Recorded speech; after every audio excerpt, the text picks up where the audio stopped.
Hello, this is Unlimited Splash, where I play too many colors and try to get away with it.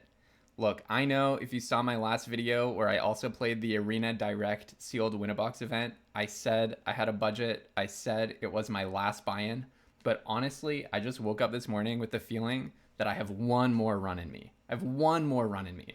If we go 0-2, we go 0-2, and that's fine.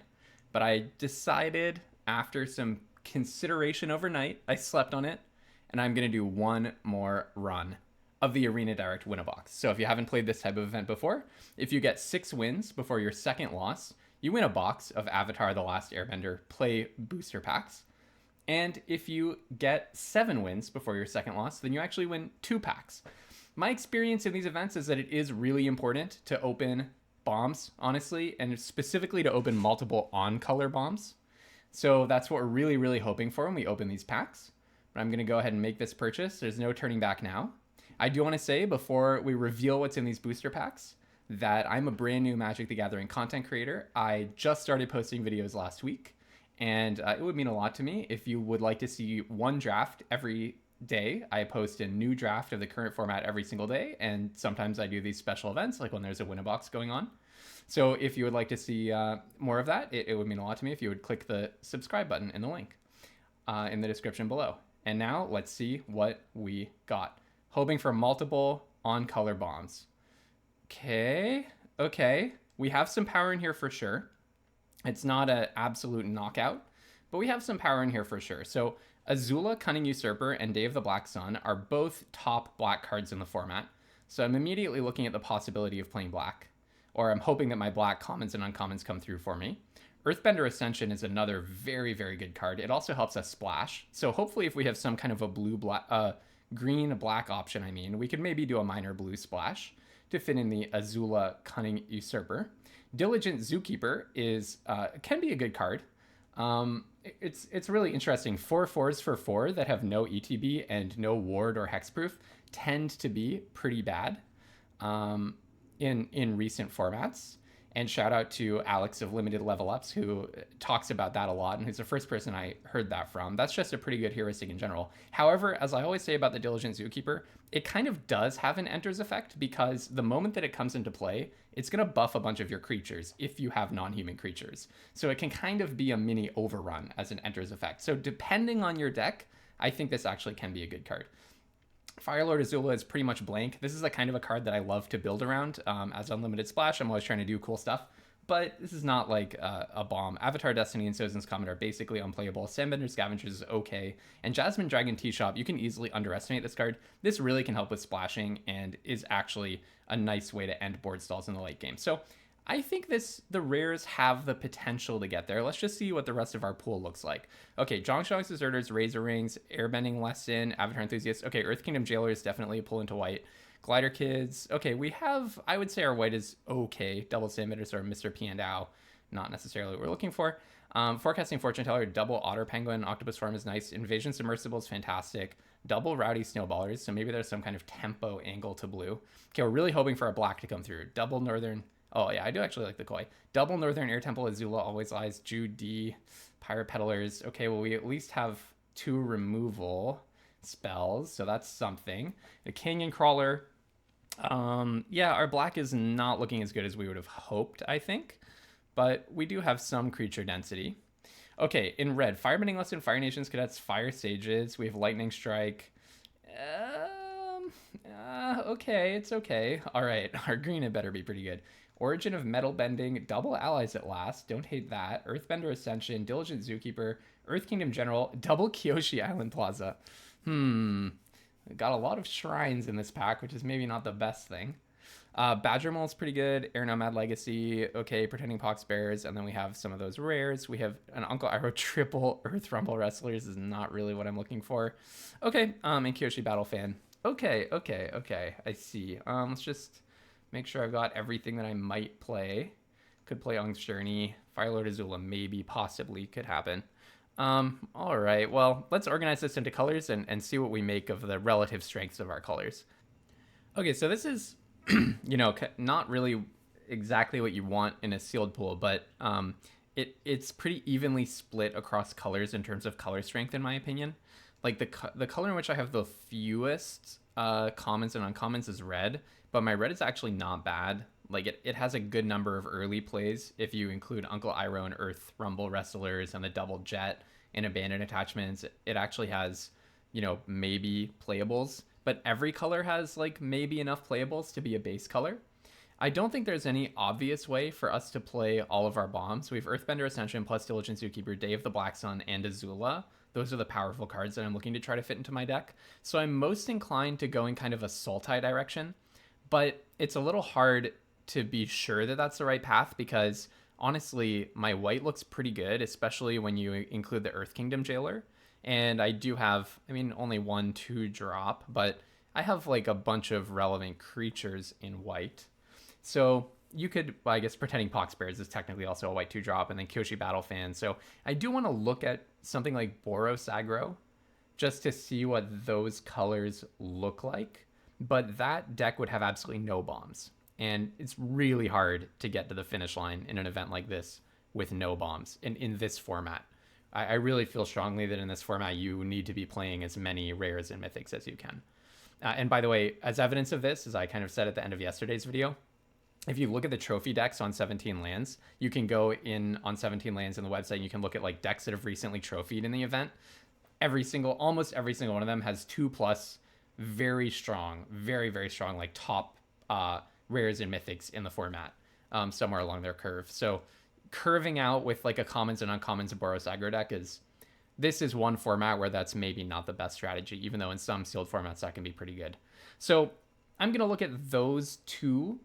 The other direction that I see is like, okay, Earth Rumble Wrestlers is not a great card, clearly, but you could totally imagine like a red-green beatdown deck where basically the game plan is we're fitting in Earthbender Ascension, Earth Kingdom General, Diligent Zookeeper, Badger Mole. Like we have kind of haymakers all along the curve, and basically every single game we're playing in Earth Rumble Wrestlers on turn 4, on turn 4. So, that could be like.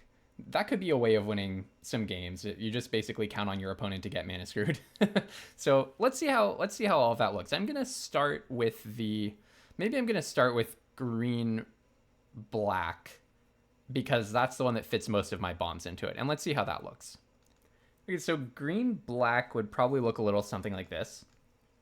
Honestly, I don't hate the looks of this. Probably go a little bit lower, maybe play one Earth Rumble Wrestlers begrudgingly. I am short on 2-drops. I think that's a big problem for this build. Is, we're playing Judy with, Merchant, Pox Bears, Battle Fan, like Judy, and, a few little payoffs. Judy actually has pretty good support. The Merchant is not a good card. I'm not happy to be playing that, but you must have a certain minimum number of 2-drops. So it's hard to get away from that. And kind of similar with Turtle Duck. Not a card I'm happy to play, but at least it, exists early on the curve, basically. I actually think the mana is perfectly fine. So Jasmine Dragon Tea Shop does help me with a few things, notably Uncle Iroh. I have a good number of allies in here, so it actually does help me hit my mana requirements. Canyon Crawler, Ong's Journey, Cycle of Renewal. We have some fixing, and we actually do have a blue-green duel, which really matters. So I think with that level of splashing, I have like 4 different ways of hitting a blue pip. I can afford to play the Invasion Submersible as well, which is just a phenomenal card. Really want to play it if we can. Oh yeah, and of course Earthbender Ascension is like the best ramp in my deck. The best mana fixing and ramp. So this deck has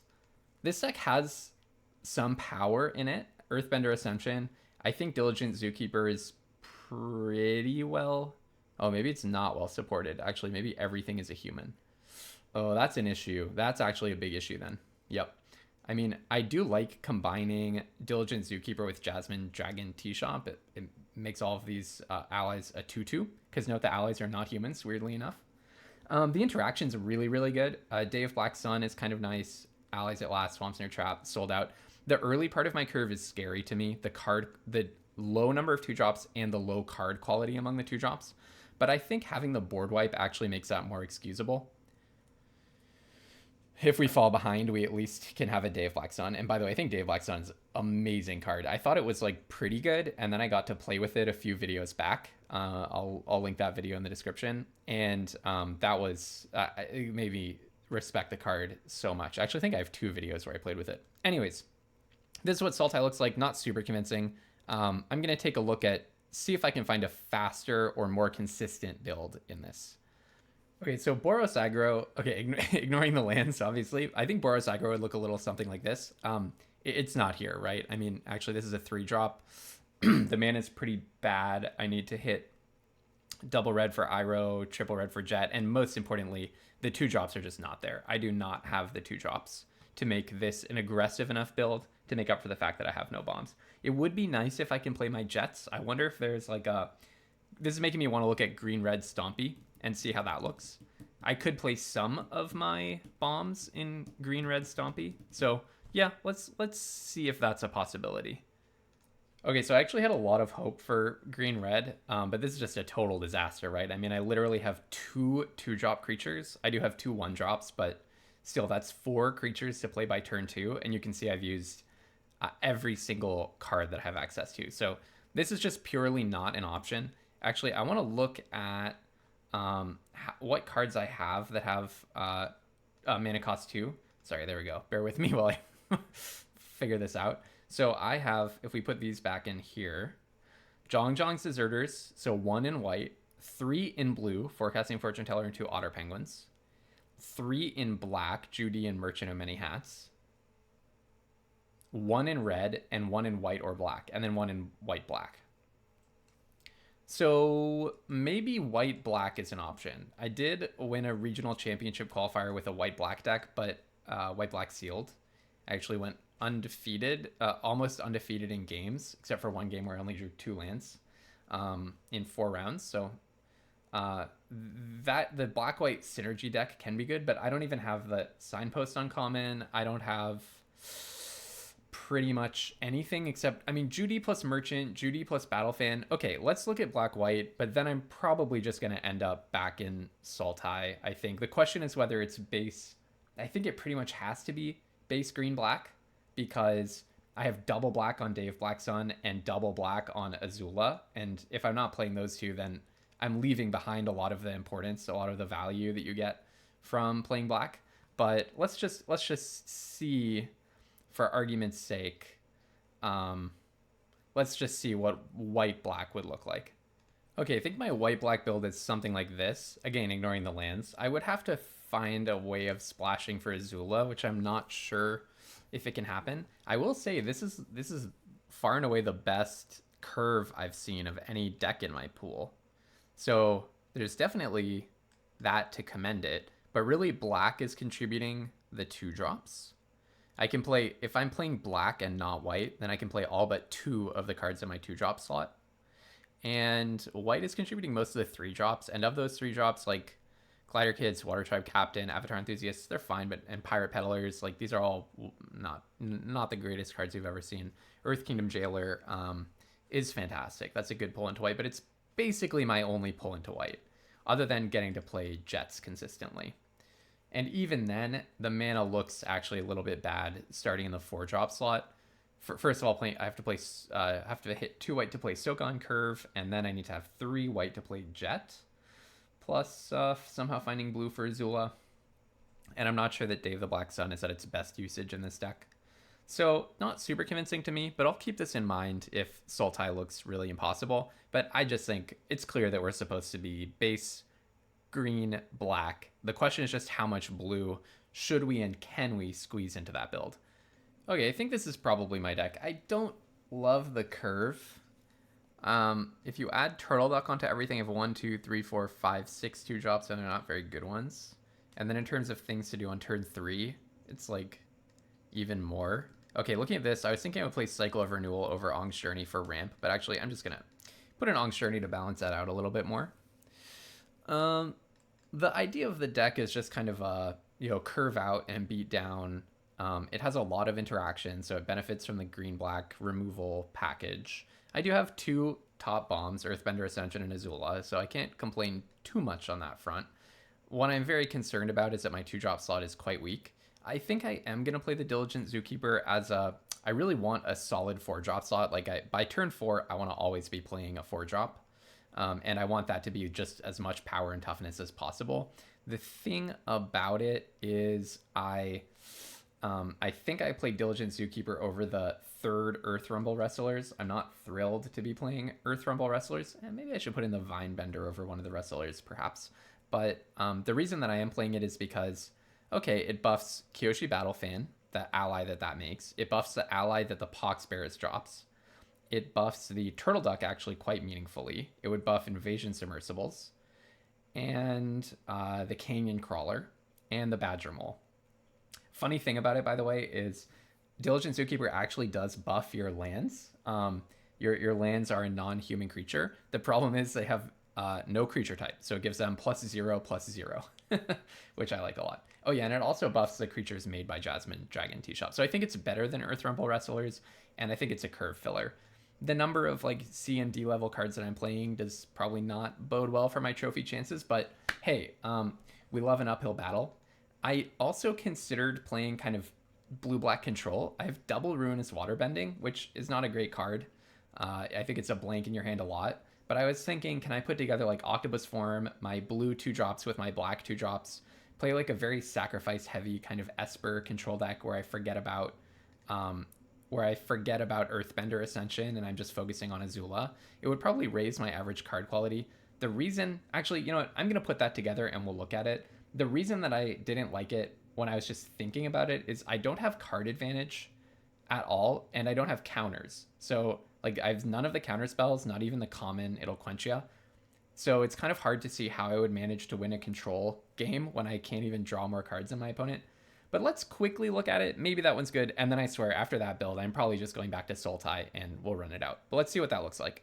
Okay, so I was thinking about Esper Control. I started by putting in a bunch of these white drops, these white cards. Basically, what happened was the moment that I looked at it, I started thinking like, okay, my mana is a mess. I haven't like set the mana up over here, but I can't imagine what mana base I would have that would start making this work. So I have to choose two primary colors. It's not like I have a bunch of Esper dual lands. I only have one dual land, and that's green-blue. And by the way, in Sealed, you should very often follow your dual lands. That's going to tell you what colors you can play. Speaking as Unlimited Splash, I love to push color boundaries as much as is responsible. This looks like we would be pushing it way too far. I kind of want to lean into white and blue because of Invasion Submersible and Earth Kingdom Jailer and Jet, but then I really want to lean into black because of Azula and Day of Black Sun, which, by the way, is a top bomb I forgot to mention that we get to play in our Esper build, and in green-black base, I feel very confident that I'll hit it consistently. So all in all, I just don't think there's a deck here, and if the idea is like we're playing a bunch of board wipes and removal, we don't even have that much of that going on, to be honest. And Day of Black Sun, by the way, goes very badly with Earth Kingdom Jailer, so two of our top cards go terribly together. It just overall looks like a mess. Air Nomad Legacy, you know, some of the more powerful cards we can't even play. Once you start cutting these, it starts to look a lot worse. Okay, so back to Sultai. Let's take a look at our final deck list, and then let's start playing. All right, so for our final deck, I think that looking at 41 cards, the final decision to me comes down to Cycle of Renewal versus Uncle Iroh, I think. I really want higher creature density. I have 14 creatures, which is quite low. Uncle Iroh is a really bad one, though. To hit it on curve, I need double green. It's not a good card in a vacuum, and you know, 4/2 stat line is just not very good. It trades down with their 2-drop. The issue is, I really don't want to put in like another Earth Rumble Wrestlers and have a really bad curve. I think I also was considering Origin of Metal Bending, so it's kind of like cutting 2 of Origin of Metal Bending, Uncle Iroh, and Cycle of Renewal probably. I think I really want something to do on turn 3, so I'm considering treating turn 3 as sort of a ramp turn and maybe cutting Uncle Iroh and Origin of Metal Bending. We'll see how that goes for me. Having a low creature count is not so terrible when I'm running Day of Black Sun, but I do need creatures to make allies at last good, and that's one of my better cards.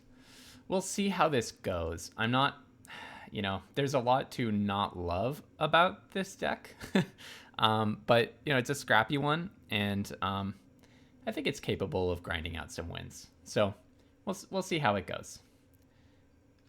All right, we have ourselves a game. It's the Feldegriff versus Feldegriff matchup.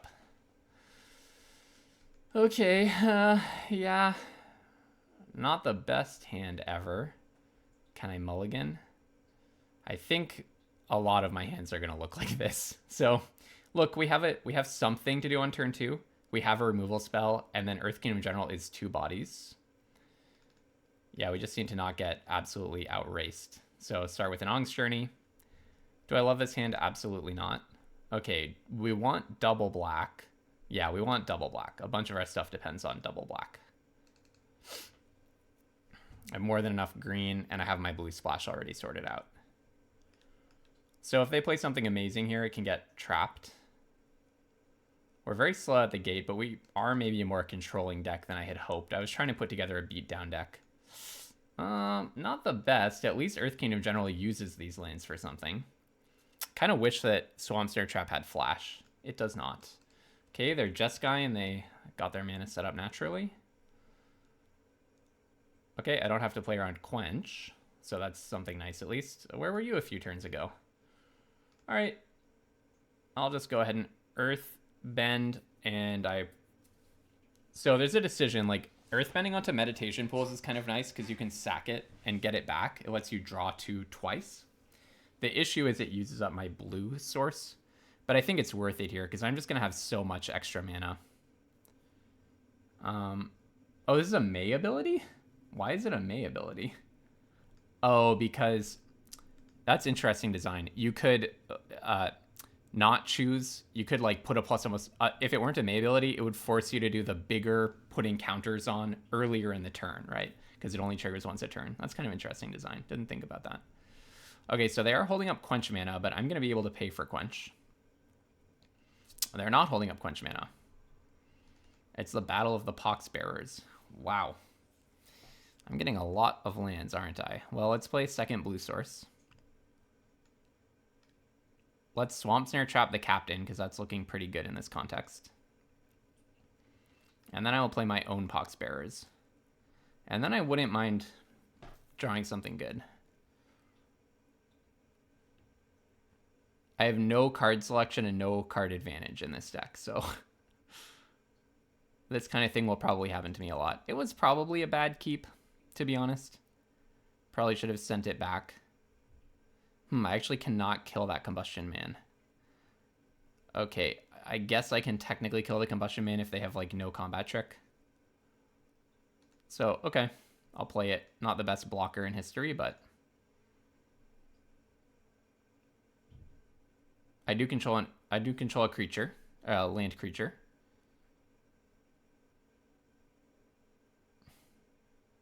Oh, you have a removal spell? That's really annoying. Pretty inglorious game 1. I guess I should have mulliganed.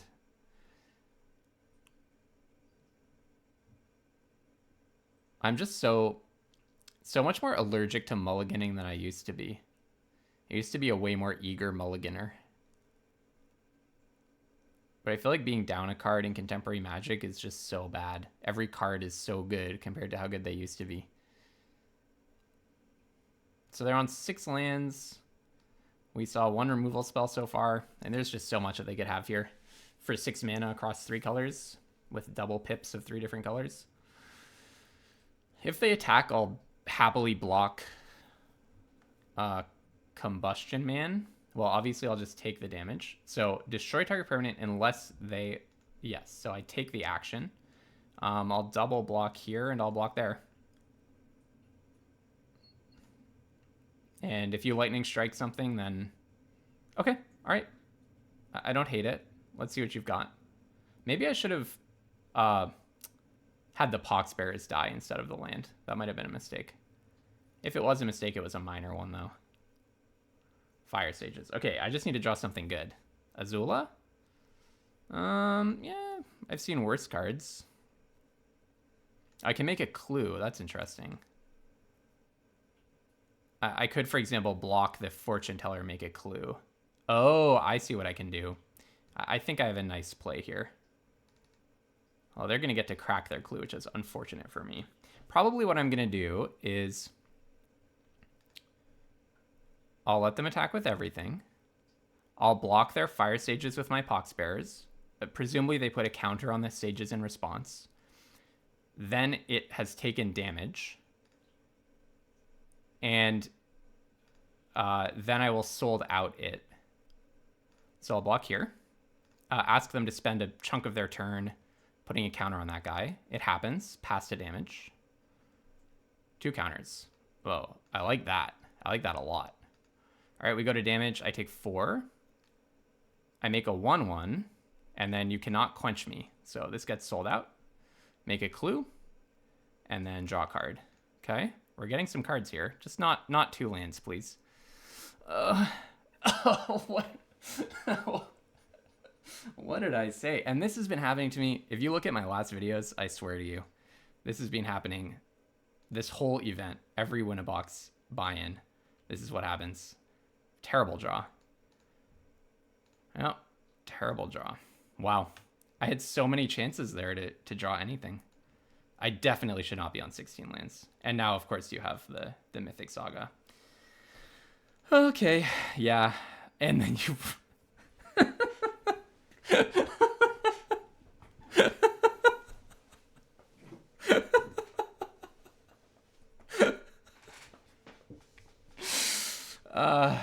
I mean, I can only laugh.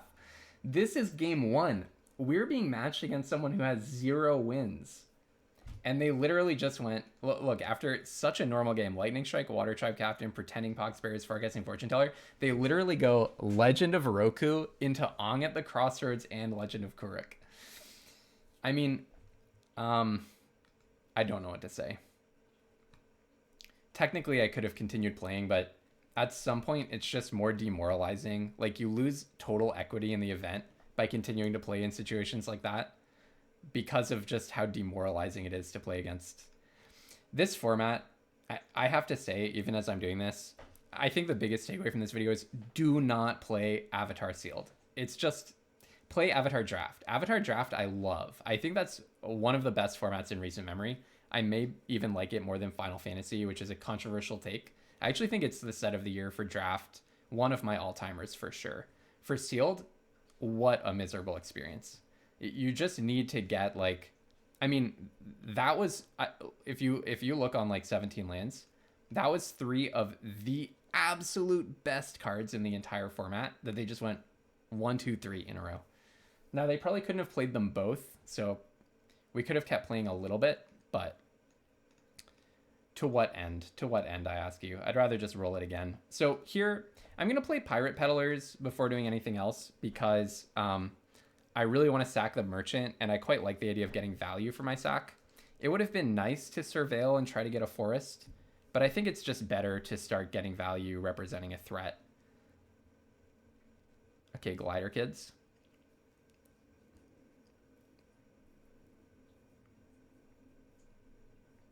Can I draw a Forest? That would be nice. That's not a Forest. It's very I think I actually do Swamp Cycle this. No, because I actually want to activate Judy this turn. So, okay. I'll play Merchant. I'll activate Judy. Sack my Merchant. Earth Rumble Wrestlers goes straight in the bin. And I'll make a copy. And I get +1. And surely I attack. They're not going to double block. All right, so we have something online here. We have something online. I did say Judy does have like pretty nice synergy and support in our deck, actually. And now we have 2 Judys, so it's hard for them to shut it down. All right, I'll take the Glider Kids for sure. Shared Roots, that's fine. Walltop Sentries. Yeah, that does have Death Touch. Ooh, that's a nice one. I don't hate that. Let's see. I almost want to... Yeah, no, okay, that comes in tap. So I play this. Play the Kyoshi Battle Fan. Or not Kyoshi Battle Fan, the Earthbender Ascension. I will make this a 2/2. I will get a... I already have my double swamp, so I want my island. Put a quest counter on this. And then I think I'm going to sacrifice one of my Judys. Do I offer the trade? Seems kind of bad, right? I have a lot of removal in my deck. They're not in bouncing colors, so I don't care which one I sacrifice. Yeah, that's one of the removal spells that I was thinking about. So I think I do keep that on top. I want a land, but I can always cycle the Canyon Crawler, and I really don't need a land. So let's do that. Sacrifice. Yeah, again, they're not in bounce colors. I think it's better to sack a token. Okay. No attacks. So I'm actually only 1 mana away from Canyon Crawler, so I really don't want to Swamp Cycle that. But, like, something I can do next turn. So how many allies do I have? 0. Okay. I see. White Lotus reinforcements. That's pretty good here, yeah. That's pretty good for them. 1 and 1. So what can they do? They can yip yip. Okay, another walled off sentries. That's so funny. Okay, what am I gonna do? I mean, Earth Rumble Wrestler seems pretty good because it has reach. Let's start with a Judy activation. Turtle Duck can go straight in the bin. I love Judy. This is one of my favorite cards of the set for sure. At the regional championship qualifier, I got 6 Judys at once. And then I just play Earth Rumble Wrestlers, right? And we're just trying to break through, basically. I wouldn't mind getting some lands to start ticking up that Earthbender Ascension. Yeah, I'm just going to play the Reach card. No attacks and end. Yeah, the problem is, in this format... Okay, you have a Yip Yip. I'll just take it. I don't really want to play into whatever you have, given that I have an allies at last. And next turn we'll block. I wonder if they just didn't realize it has reach, actually, given that they highlighted it afterwards. Okay, let's play this. That makes allies at last cost 2. And then I'll go ahead and sack something. Maybe sacking the Battle Fan. Probably sacking the Battle Fan. They don't have counter mana. I don't have to think about Quench or anything. So yeah, I'll get rid of the Battle Fan. Each non-human creature. Pretty bad. Pretty bad here. It does buff Canyon Crawler. I guess that's kind of nice. Non-human. So it would make this a 2/2. No, I think that's just bad in this situation. I already put my Turtle Duck away. Those two go together. All right, I'll put that in the bin. I don't really need that. And I'll sack the Battle Fan. Yeah, I'll sack the Battle Fan. Get a counter. And then I'll do another Judy activation. Because I had to put that in the bin. Do I want another land? I think I just have so much to do with my mana, I probably do want another land. So I think that's fine. And I'll sack Judy. I cannot sacrifice the ally. Because if I sacrifice the ally, then allies at last becomes unplayable on their turn. Alright, so the idea is I block with Earth Rumble Wrestlers, and if they have a Yip Yip, I'm going to allies at last in response. And a removal spell is not an answer for them.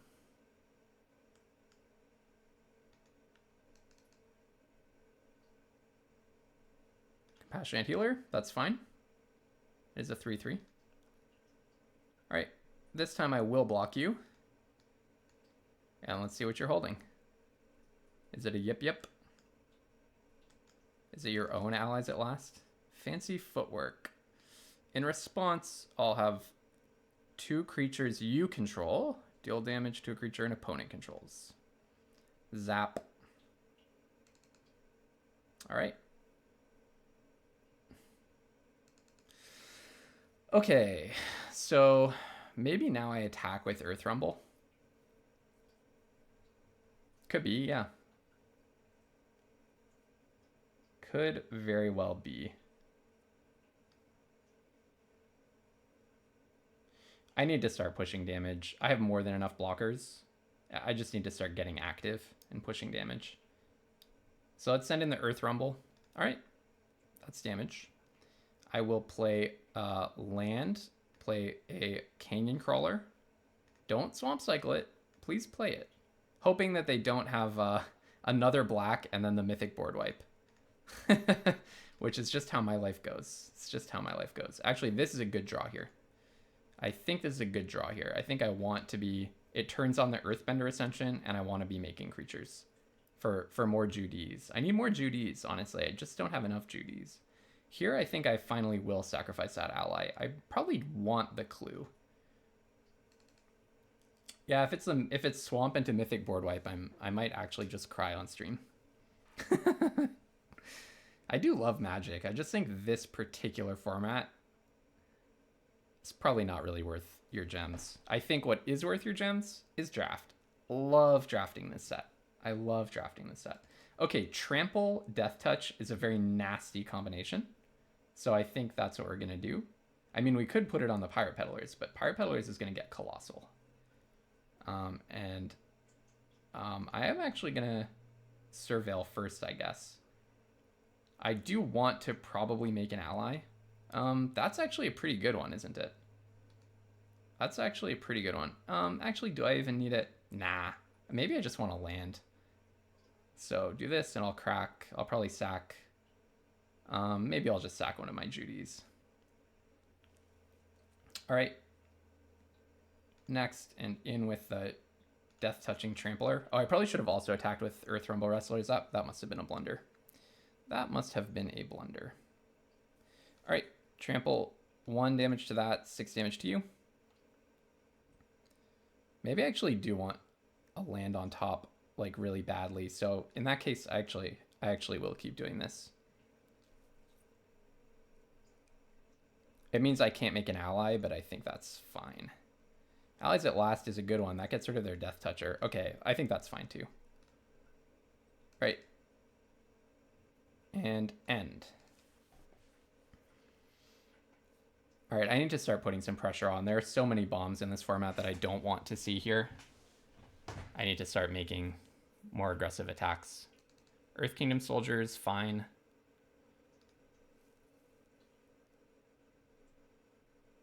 Yep. It does mean that I cannot... Okay, I'll flash this back. Oh, activate an ability of an ally source. That's cool. Yeah. Oh, so I could have done one more Judy activation. My bad. I will crack my food. Yeah, so that means I cannot attack with Earth Rumble Wrestlers unless I allies at Last my Pirate Peddlers into Earth Kingdom Soldier. Well, let's start with this. I'll do this one. I like Azula. Yep, there's a reason I put that one in my deck. Now, do I just attack with Pirate Peddlers? They could, like, quintuple block or something. I think it's time. I think it's that time.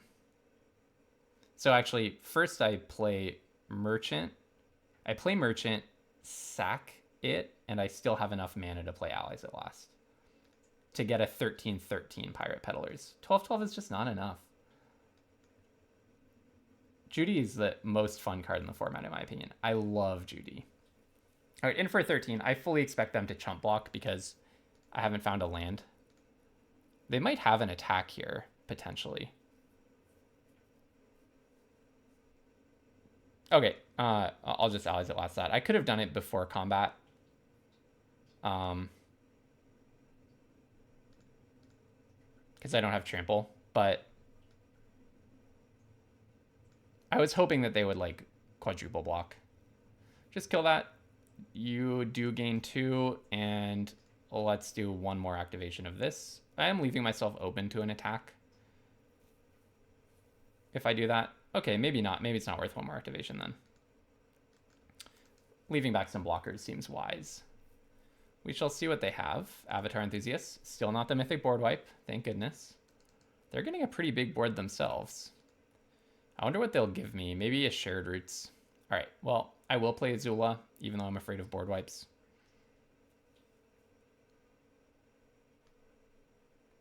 I'll play it right now. See what you give me.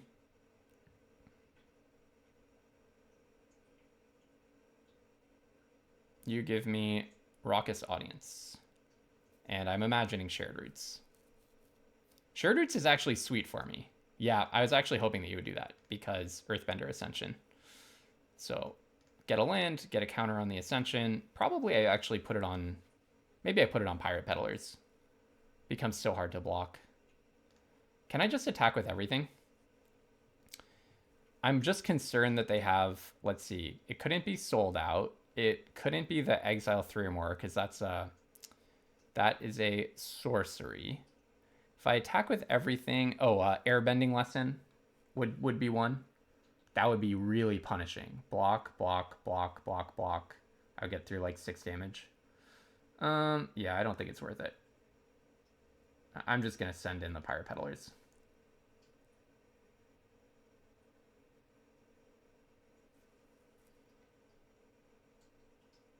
I think this is enough pressure attacking with a 14/14 Trample Death Toucher. Love Judy. What a card. What a card.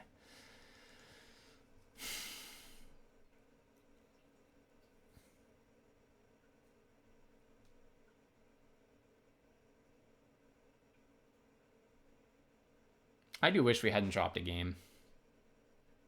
You can't really double block, but you also can't really single block. All right. GG. All right, Judy for the win. Do I believe in my deck? Not really. But hey, at least we got a win. At least we got a win. Hopefully the first deck that we played against is just the deck with the highest card quality of any deck. All right. Come on. Let's win another match. We're playing against Iroh Tea Master. Hopefully they do not actually have an Iroh Tea Master. That's a good card. It's a fine hand. Probably about as good a hand as my deck is realistically capable of. Maybe the last hand was a bit better.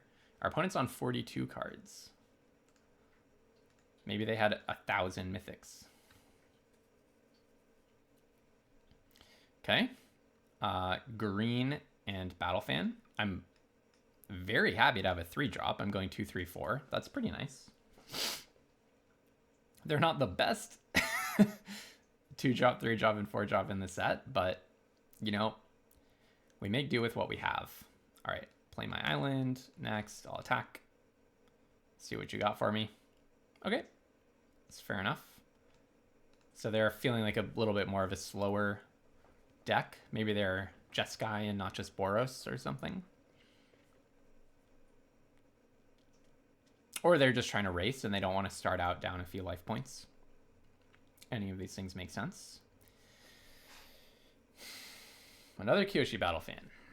Oh, are they stuck on 2?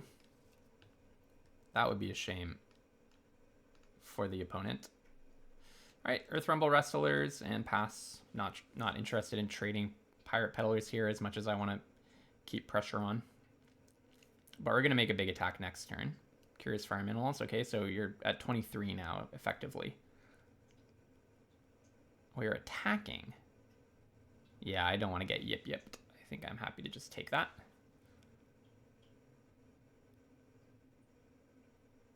Okay. Play a land. Play an Earth Kingdom General. Put some counters on the swamp, and then I'll attack with everything except...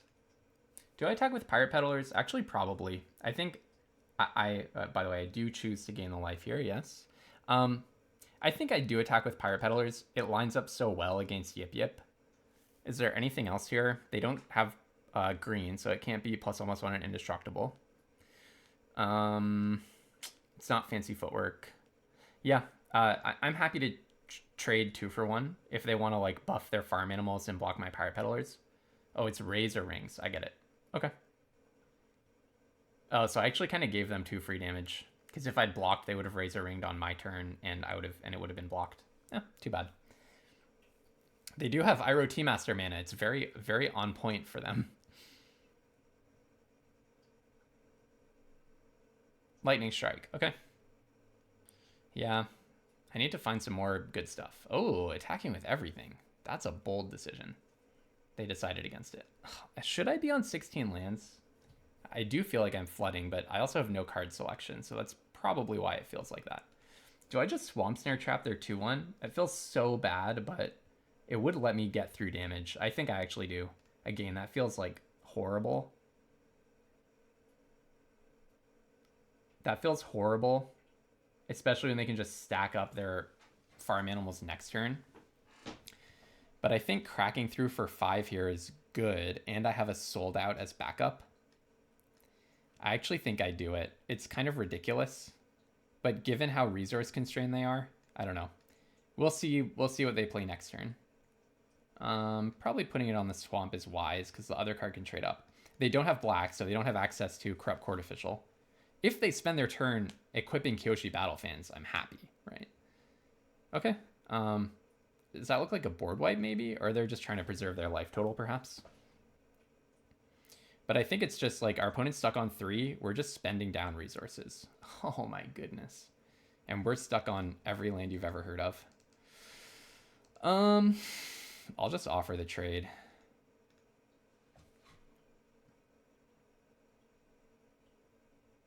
Well, between Mana Screwed and Mana Flooded, I'd usually rather be Mana Flooded. But the problem is, in the Screw versus Flood war, if the Flood doesn't stop, then the moment that the person draws like their 4th land, they just get to absolutely go off. Yep, equip the fan, play a tap land, and go ahead. Ridiculous. Okay, they have a Pretending Poxbearers. That lines up incredibly well here. All right, well, I'll just crack this, and I get a counter. Yep, very nice. I don't think they have a Yip Yip. I think what they were representing before was the Razor Rings. Another land. How lovely. How lovely for me. That's beautiful for me. In for 4. This is a very silly game of Magic. Again, no Corrupt Court Official. I don't have to worry about discard. So I'm going to play the Duck, and then I'm going to re-equip the fan to the Duck because the Duck gets Trample. Turtle Duck for the win. I mean, it's actually looking great here. Turtle Duck is a very nice mana sink. All right, they're putting something on the Poxbearers. Now the question is, do I actually just sold out their Poxbearers to push through an extra 3? No, because I drew Earthbender Ascension, and that's just a better thing to do with my mana. Because I need to pump the Duck. So Earthbender Ascension is a really nice draw for me here. And then I get a forest, I guess. I have triple black. Yeah, I guess it's just a forest. Put a counter on the thingy. In with the Duck. I don't think I really want to sack the Peddlers here. Representing 7 damage. I'm pushing a little less damage than I could. Buff the Duck. But I have them on the... I think I have them on the ropes enough. By the way, this gives me a second counter on the Ascension, which is very nice. I can only imagine what my opponent's looking at right now. They must have a pretty good hand. After so many turns of not being able to play a 3rd land or a 4th land. Pretty frustrating for them. But I've had my share of bad luck as well. Over 26 years of playing Magic, and also in this event specifically. All right, let's see what it is. Boomy Bash on Turtle Duck. Oh, Boomy Bash. Yeah, interesting. Okay. Okay, so what I can... Oh my goodness. Wow, that's a cool one. I was going to say what I can do is sold out. Is that lethal? Do I have enough mana to do this? So the idea is I cycle of renewal. Am I 1 land short? That's so sad. Cycle of renewal, putting 2 counters on Earthbender Ascension. The lands come in tapped, but that's the 4th counter, giving Pirate Peddlers +1 and trample. Oh, but it only gets +1, not +2. Then I equip the Battle Fan, and it becomes a 5/4 trampler. Okay, this is very tenuous because I still haven't gotten a permanent. Remember, a huge issue with my deck was the low creature count. We were aware of that from the very beginning. Maybe I do want to be playing that Iroh Tea-Master. Like 1 removal spell here. Oh yeah, it's the sacrifice trigger that does it. But I think I remain 1 mana short of cracking in for the victory.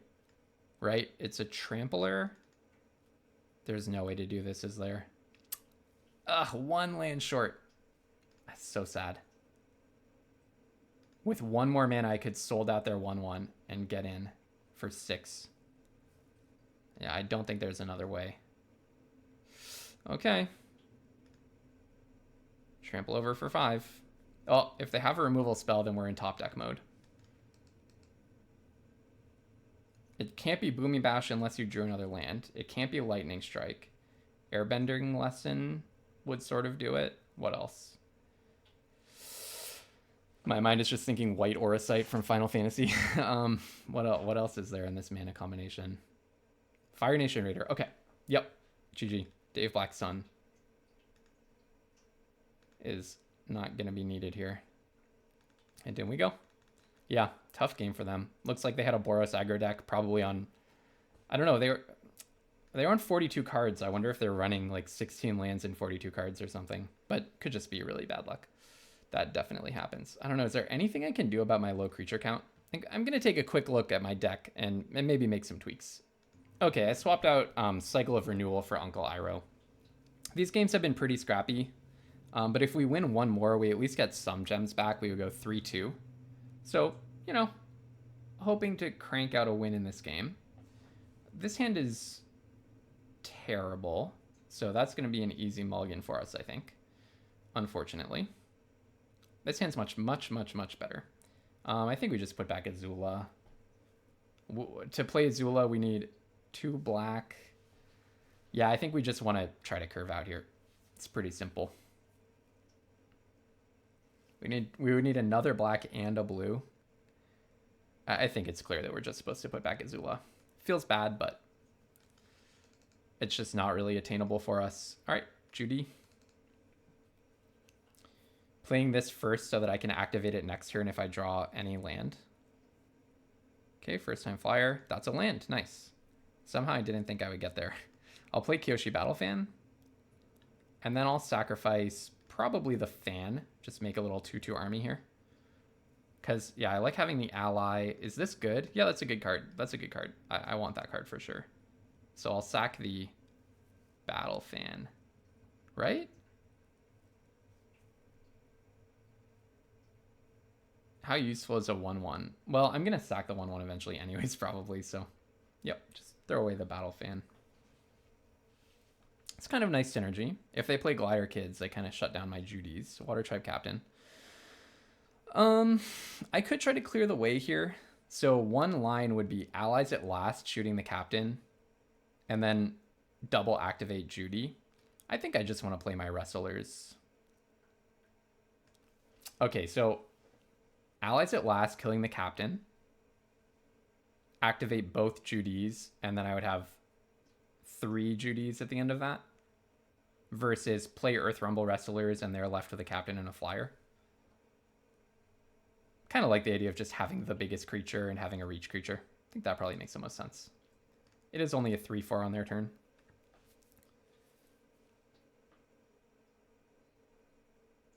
If I don't get a land, I'm fine. And if I do get a land, I'm fine.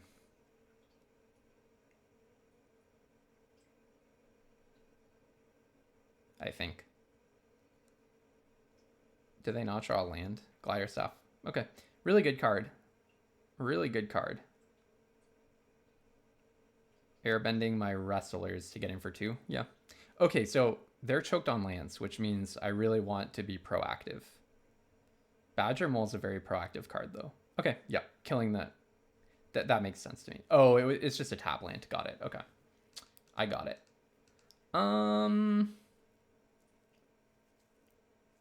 So first I attack with the wrestlers. If they double block, I have allies at last, plus Judy. If they don't double block, I just play the Earth Rumble wrestlers. Right? Another wrestlers. Seems pretty good. I don't hate it. This is how I was hoping this deck would work. Just like big guy into big guy into big guy, you know? With a Badger Mole to back it all up. They do have Water Tribe Captain now, so I have to not make any foolish blocks. Ong's Journey, okay. Don't hate it. They didn't get a Shrine. If they got a Shrine, I'd be so scared. Equipping the Glider Staff? Go for it. Go for it. Uncle Iroh. It's an interesting one. You are an ally. But I don't have enough green mana to do that and allies at last. Okay, so I can shoot the Water Tribe Captain and attack. I think that's just what I do. So it's going to be tap this for a... Oh, are you an ally? No. Okay, so tap this for a generic. Oh no, I can only activate Judy once. Does that change anything? Would I rather play Uncle Iroh? You're not a lesson. So Uncle Iroh plus Judy, is that better? Nah, I kind of just want to kill Water Tribe Captain right now. And Yip Yip doesn't do it here. So send these two into the Captain.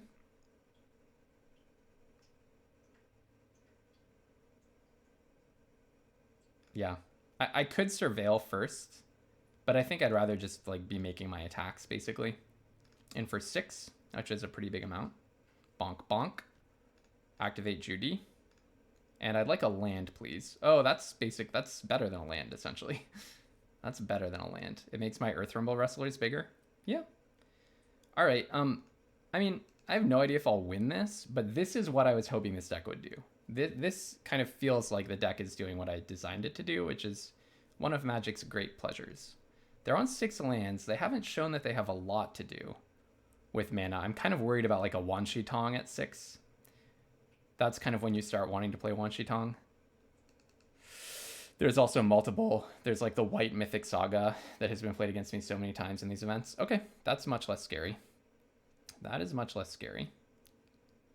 Yeah, okay, nice. So we actually play the Ascension. Just make sure I don't misplay. Play the Ascension, leaving up 1 black. I'm going to go get a blue, probably. Even though Azula's on the bottom, I could get Invasion Submersible still. That makes my Earth Rumble Wrestlers 4/4s. Land, creature, or a land enter the battlefield. I get to attack with both.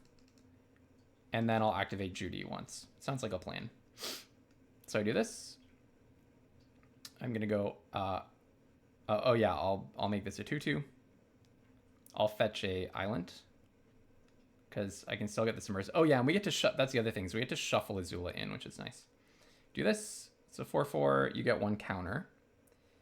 Now I could attack with the swamp, but I think a Judy activation is just better. What happens if I just attack with everything though? Maybe I just attack with everything. If they have like a Yip Yip, it's bad for me. Yeah, do I get blown out by Yip Yip if I attack with everything? Iguana Parrot blocks Judy. First time flyers blocks Earth Rumble Wrestlers. They Yip Yip the first time flyer, killing a Wrestlers, killing Judy, and taking 4, 5, 6, 7, 8, putting them to 5. And then I'm left with a Wrestler and they're left with 2 blockers. I'm left with a Wrestler, a Judy, and a Swamp, and they're left with 2 blockers. And then I have my Badger Mole next turn.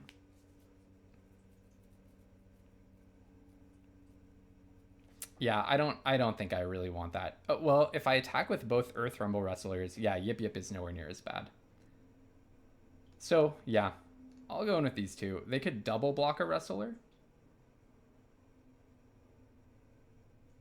Yeah, I want to scry, because I would really like to be able to attack with Badger Mole next turn. Okay, double block, that's fine. And I kill the flyer, because equipping Glider Staff is quite expensive. And it has a counter on it. Wait, what? No, it doesn't have a counter. It has, oh, it has the lesson. It has +1 from the lesson. Yeah, okay. Yep, I'll kill the flyer. You take 4, and then I activate Judy. And let's do, they could have bounce spells, so I want to sacrifice the token Judy. Or bounce or airbend. That's a very nice one, actually. I want lands, but I don't think I can say no to sold out. Okay, so there's our Judy. Just keep playing fair Magic cards, please. Just the fair ones, please. That's not a fair Magic card. That's not a fair one. That's not a fair card. That's not a fair Magic card, though. Like, I asked you to play fair Magic cards, and then you played Planetarium of Wan Shi Tong and activated it, and you put 1 on top. And you have a Watery Grasp. Okay. Yeah. The thing about that card is it's not one of the fair cards that I asked you to play. Okay, I'm sure it's just sold out in for 6. Right? No, it's not sold out. It's Uncle Iroh activate in for 4. Uncle Iroh activated Judy and go in with the other 2. Just get more power and toughness on the battlefield. This this is just what this event is like. Yes, I want a land. Absolutely. Land is good. Yep, land is good. No doubt about that. Next, in with both.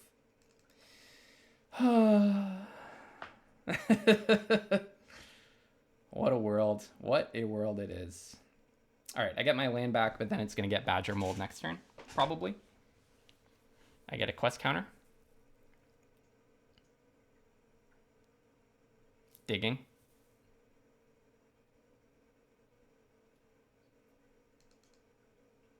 Two top. You're putting two on top. Wow. Oh, instead of sacking the Judy, I should have sacked the Earth Rumble Wrestlers. Somehow that just didn't even occur to me. My bad. Okay. Well, I'm glad that they are not representing... Yeah, I should have an extra damage here. My bad. I'm glad they're not representing Quench. That would make my life harder. But I'm sure I just play a land, play a Badger Mole, and the next mana here is going to... The next land is going to turn... The next, if they kill the swamp, it's going to turn on Earthbender Ascension. Okay, thank you. Thank you. I appreciate that. I'll probably put the counter on Judy. Make this Judy lethal. Yeah, you have a trigger on your... Or you have a stop on your upkeep. You're going to play something big, probably. But I do have a removal spell in my hand. Tense game. This is a tense game. I should probably have them at 1 if I'd sack the Earth Rumble Wrestlers, but we can think about that after the game, not right now. Tio? Yeah, I actually don't hate that. And let's see what else you found. 7 mana. It's a lot of mana.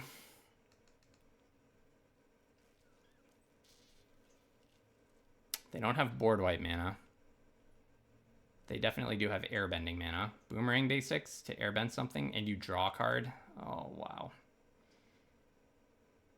This is a lot. My only consolation is that I have them quite low. Okay, I have 2 lethal threats here. Okay, equipping. Okay, this gives us hope. 1, 2, 3, 4, so I can't get quenched. Just sold out that guy. Can't get quenched, just sell him out and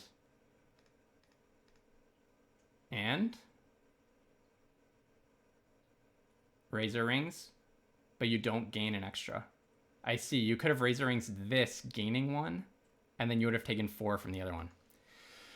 Oh, we got there. We beat Planetarium of Wanchitong. Okay. Okay, and I liked having Uncle Iroh. I guess having the ramp spell would have been okay there too, because I would have just gotten my Earthbender Ascension online sooner.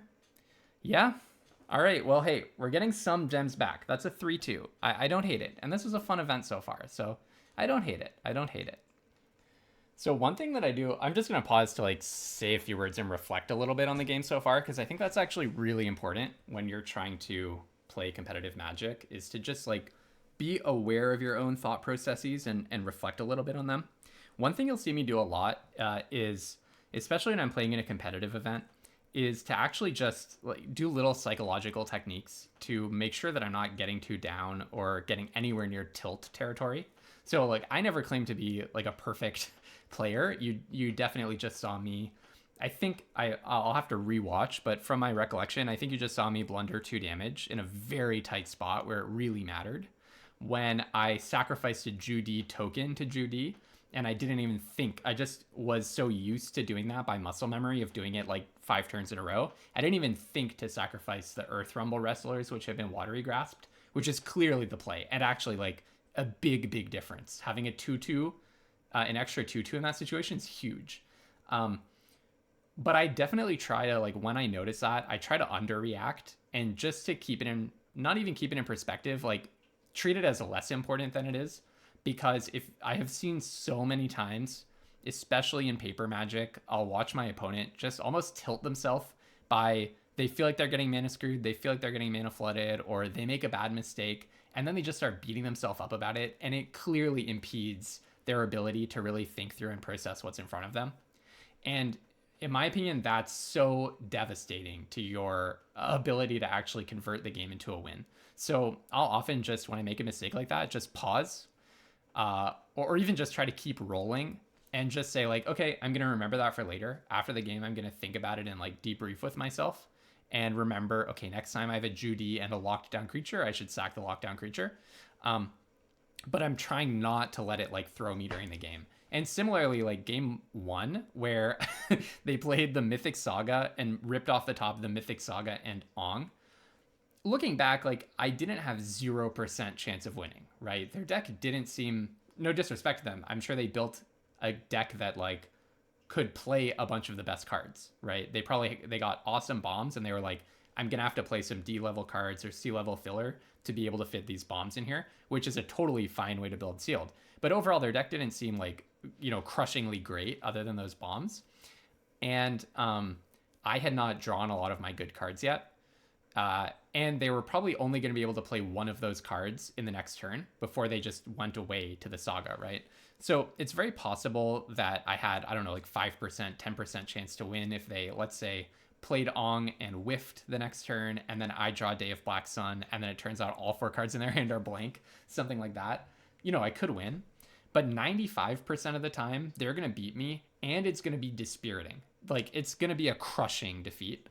And it's my first game with my deck, which really shapes how you think about it. If you get a really bad, stinging loss that's doesn't even feel close or doesn't even feel fair right out the gate in a tournament, you are going to feel, oh, dang, my deck is like horrible. There's like no winning this event.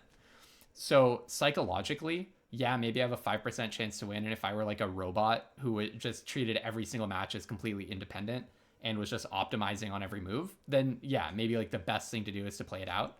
But in a situation like that, I'm actually like emotionally protecting my capacity to play the next rounds at full brain power. And I'm just saying like, okay, I'm going to lose equity in win rate over the full event if I try to play this one out and try to win it. Like almost all the time, this is actually going to be bad for my overall win rate to have such a crushing loss. So let's just cut and run, concede, accept the loss, and then just hope that the event gets better from here and just closet it in our mind until after the event. And then I can debrief on it. So anyways, that's like a big part of my game philosophy. With that said, we're at 3 wins. If we get one more win, we almost break even on our 8,000 gem entry. 2 wins, we get a profit. If we can rip off 3 in a row right here without taking a loss, then we actually win a box. So we're still in it, and we have a chance of winning it. And let's see what the next match brings. All right. Oh, we're playing, I love this guy. What is it, the homunculus? I love those from way back in the day. I love old school Magic. Okay, interesting. Diligent Zookeeper is like at its absolute worst here, although, in the long run, it can start cranking out 2/2s instead of 1/1s. We do have a 2-drop. I mean, we knew that our 2-drop slot is terrible, and the hand has a future, and we have our main colors. So we're keeping. Obviously not the best card not the best hand anyone ever saw, but okay. Day of Black Sun is interesting. I don't think I'm going to hold back and try to board wipe, partly because I don't have the double black yet. So I think our game plan is probably just curve out and beat down. So they have a Kyoshi Village and Sunblessed Peak. Firebending Lessening the Merchant. They must be a very aggressive deck. Wow. That really makes me want to Ong's Journey for a Swamp. Ong's Journey for a Swamp means if I draw Invasion Submersible, I cannot play it, but it's necessary to play Azula. But I have a higher probability of drawing that than drawing the island that I need for Azula. Cycling the Merchant is really bad here. So I think I'm going to do this. My luck says I'm just going to draw my island, but I mean, my luck says I'm just going to draw Invasion Submersible immediately, but yeah, I think we just do that. Not the best turn anyone ever had. I probably do play Earth Rumble Wrestlers. Oh, Raucous Audience, and then a tap land, I assume. Oh, okay, Rumble Arena, sure. I do play Earth Rumble Wrestlers because there's a pretty decent chance that they just, like, I can't even be anywhere near Day of Black Sunning for 4 right here. Suppose they play 2 more 2-drops, then we're just going to Day of Black Sun, no questions asked. This is an interesting game. This is going very interestingly. I'm so curious about that decision to firebending lesson. Huh, okay. Corrupt court official. Probably I discard Uncle Iroh. Seems really bad here. Yeah. Do I just 2-for-1 with Dave Blackstone? No, I think I play Diligent Zookeeper next. Yeah, let's drop Uncle. I'll play Diligent Zookeeper, probably. Yeah, because I'm still nowhere near Dave Blackstoning for all that. Oh, no, absolutely not. I'm actually just going to cycle the Merchant and play it. Yep, let's flip this Merchant and play it. Yep, and then we're just going to board wipe next turn no matter what. Note that it's not an ability that lets it get recurred, so Dave Blackstone doesn't remove that from it. 3-drop. And loses all abilities is so relevant here. All right. Dave Blackstone is doing what it does. Oh, what am I doing? Oh, actually Dave Blackstone is still just fine. Yep, it's actually... Hold on. Does this work? Does it just get rid of the land? No, I don't think so. I think this is like a... I think Earthbend has... I don't know if this is like a layers thing or what, but... I think they do actually get it back. But I'm just going to do this right now.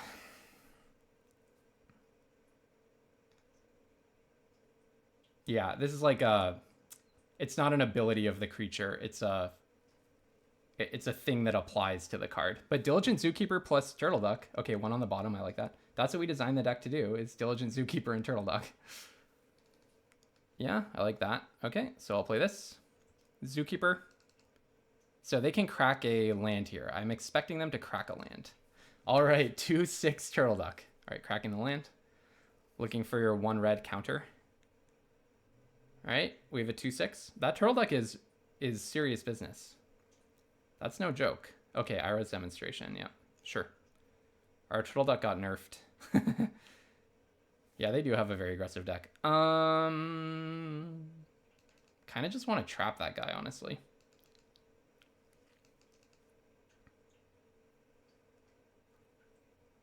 Yeah, I mean, I have a sold out. Might as well just do this, I think. Actually, is it even... Yeah, it has Menace, so yeah, let's just get rid of that. The other thing I could do is bring back Merchant and play it. Is that better? And then I can double block the Warden. Not that I even really want to. I actually think that's better. 1-for-1 does seem like a good strategy here. So maybe... I want to do the mana efficient thing, honestly. Hardly the most incredible turn you've ever seen. But I kind of like the idea of just developing my board a little bit. Then next turn, if they don't do something, I can...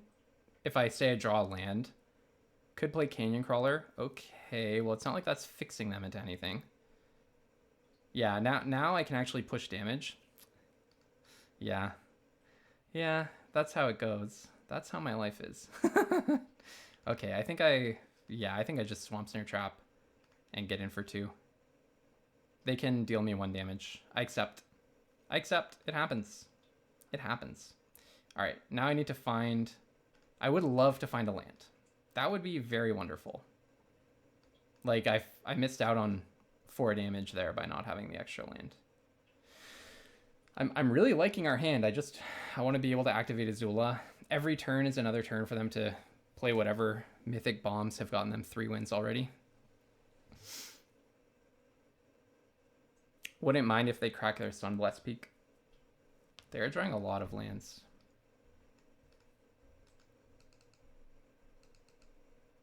Buzzard Wasp Colony. Okay. I assume they'll sack a Waterskin. If not, it tells us, yeah. That would have told us that they are splashing for something fancy. All right, my turn. Okay. I really want some lands. Do I attack with both? It does not have Death Touch. Do I just... No. I was like, do I just Swamp Cycle the Crawler? But no, that's like what I want the lands for. It's Canyon Crawler. I think I just go in with both.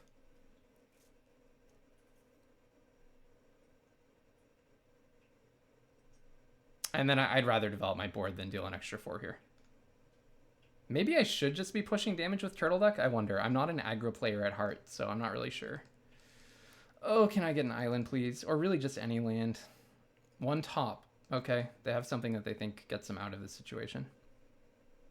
I'll take it. What's this? Oh, do you have the mythic board wipe? Kind of looks like it. Maybe they just think they don't have good blocks. Could be. All right, I'll play this next in with the team. I'm not going to drop a canyon crawler here. I'd rather just buff turtle duck. All right, it gets buffed. I think that's better than having a 1/1. I assume they're going to play a removal spell on it. No. Okay. It's a bunch of damage. That's a bunch of damage. If they play something impressive, I might even cycle the canyon crawler to be able to play sold out and buff turtle duck in the same turn. What's this? Cracking your land? What did you put on top? No. Okay, it's something that you splash for. Okay, Abzan. Ah, okay, yeah. I guess I can see why you put that on top. It is a creature. Yeah, it makes sense. Rumble Arena. Yeah. Okay. It's not too terrifying to me. You get another counter. Okay.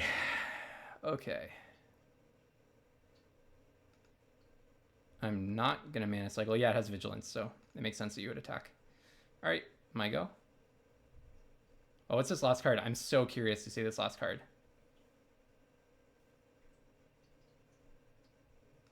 You're not going to show it to me? Darn you. Okay, I'll play this. It would be nice to have it for Corrupt Court Official, but I really like the idea of being able to buff Turtle Duck and Sold Out. That's fine. I assume this is a removal spell then. It looks like they're going to remove one of my creatures.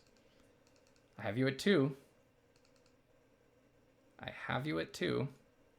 They're doing so much scrying.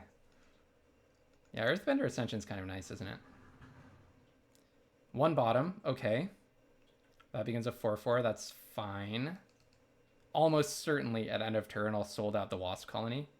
They can give it Indestructible, I think, but I don't think that 2-mana trick gives hexproof. I think it's just +1/+1 counter and Indestructible. You did not Waterbend. Okay, so you don't want the 1 life. It's a -2/2. Pass. So I will get Trample. I'm not motivated to spend my sold out here. I want you to spend whatever trick you have. Maybe it's a pillar launch. Oh, Meditation Pools is a nice one. Oh, yeah, right. No, that's a good point. Okay, hold on. I'm putting a stop. I forgot. That's why this card's not good. It's symmetrical. They gave their own Buzzard Wasp -2. So I'll attack, and then before blockers, I sell out your blocker. Resolve. And what'll it be? You have a removal? Oh, you can sack something to draw. You are going to want me to spend my mana first. Yep. That makes sense to me. And then here we go. Draw a card. There's nothing for 1 black, is there? I think it's just GG. All right. Hey, we broke even on gems. Almost. I mean, it cost us 800 gems total or something. My deck is not, like, incredible, but we're keeping it rolling. All right, so we're getting 7,200 gems back. If we win 1 more, we actually make a gem profit. All right. Let's go. Another homunculus. All these good limited players love homunculuses, apparently. Seems like a really good hand to me. As far as hands that my deck is capable of. Seems like a good one. We don't know what we're Ong's journeying for yet. Probably I'll just get the island because it's so much more likely. Oh, okay, or I just play merchant. Yeah, it's looking kind of good. This is looking kind of good. It's about the best hand that we could have gotten. In for 2. Bonk, play a land. I'm expecting Quench here. So I think I'll... It's kind of like a call your bluff sort of a situation. If I play Uncle Iroh... Yeah, I actually don't care that much if he gets quenched. You can quench him. Oh, no quench. I was going to say, like, if there's no quench, it's really good for me because I can Ong's Journey and Pirate Peddlers on turn 4 if I want. maybe I'd rather just Earth Kingdom General. But it's like, you kind of need some blocker here. Iroh is a little bit too good otherwise. Airbending lesson? Well, let's see if we get airbending lessened. Maybe I Ong's Journey first.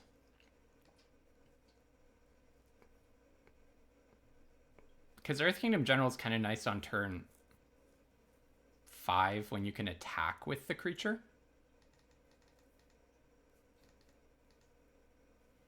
I'm probably overthinking this here. I probably just play a land. They don't have Quench. Yeah, let's attack first. I'm probably going to get airbending lessened. Firebending 1, but I don't have any instants. Yeah. Ong Swift Savior. You airbend Uncle Iroh and block Merchant. Yep, well, that's how my opponent got to 1,000 wins. I can bring back the Merchant at instant speed and then do something for 2. Doesn't sound too good. Yeah.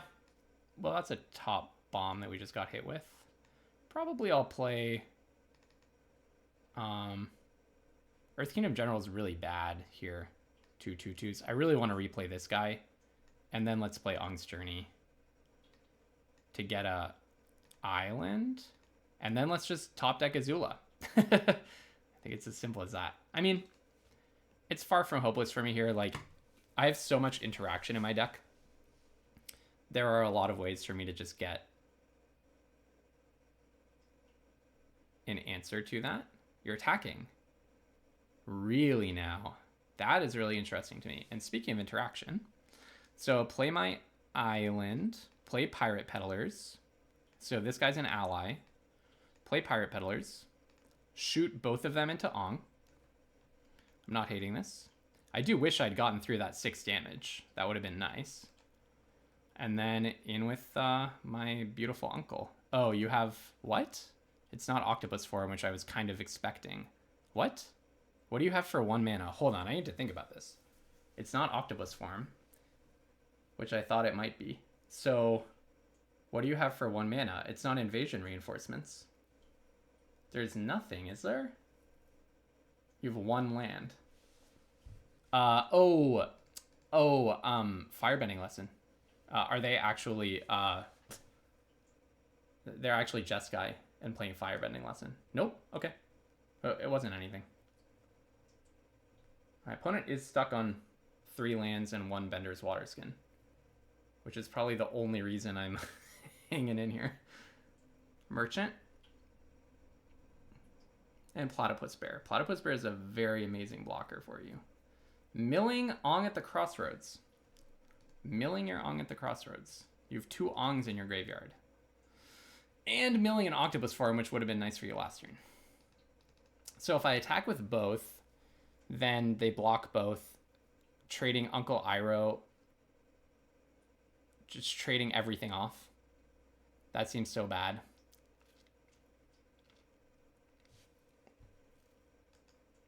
If I play the Canyon Crawler, they can't trade the Pirate Peddlers because I can sacrifice my Clue at instant speed. And I don't want to attack with Uncle Iroh here and have it just get blocked by Merchant. So I think the responsible play is just land the Canyon Crawler. There's no counter mana or anything here. And then pass. Basically just using my mana advantage, like, here, I can play 6/6. Not to be rude, but I do have more lands. Okay, they're in, yeah, it makes sense that they're in Bant, yeah, because they're playing Ong at the Crossroads. All right, they have 5 lands. I mean, they're hardly, like, completely mana screwed.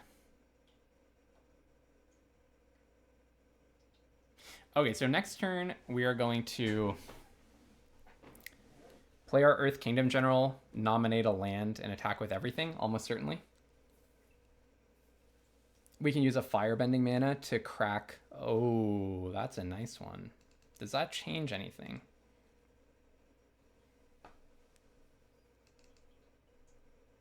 Maybe I hold back Uncle Iroh here. I really like the idea of just playing Earth Kingdom General and going in. Now, the thing is, if I don't play Earth Kingdom General, Maybe I just attack with these two and see what happens, honestly. They might have something kind of nutty here on Flash. I'm wondering, I don't know, like Wan Shi Tong or something. I'm wondering what they're doing. Yeah, let's just attack with these two. Earth Kingdom General doesn't even really push damage because they could just block Merchant and block the 2/2 with the 2/3. So probably holding up Sold Out is best. Zuko's Conviction, bringing back Ong. Yeah, that's really good. Didn't really think about the black splash on Zuko's Conviction. Okay. So hopefully you whiff. I mean, you do just get one creature with mana value 4 or less, and then I'm going to Sold Out Ong. TO is a good one, yeah. Pretty good. I don't think it makes that huge a difference here. All right. Let's see how you want to block. Okay. So I'm going to Sold Out your Ong right now. This thing's like really good, right? Yeah, it's going to flip next turn. So Sold Out Ong. Crack my food. Get a counter. And deal 6 to you. Bonk, bonk. Putting you to 8. All right. See what you got. I'm kind of out of gas, so hopefully you don't have that much. Zuko's Conviction on Ong was a sweet play. Tio's not that great on defense, thankfully for me.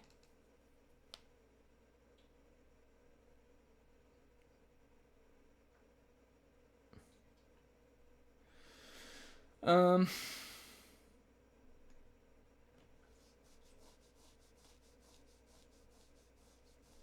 not seeing that many options for me in terms of like different decisions going on. It's pretty much just slam Earth Kingdom General and attack with everything. I'm okay trading Uncle Iroh for Platypus Bear at this point because I'm just representing so much total damage.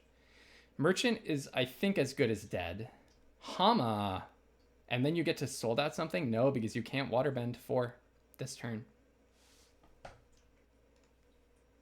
You can Allies at last something is what you can do. So you can maybe kill my Uncle Iroh, for example. You took Sold Out. Okay.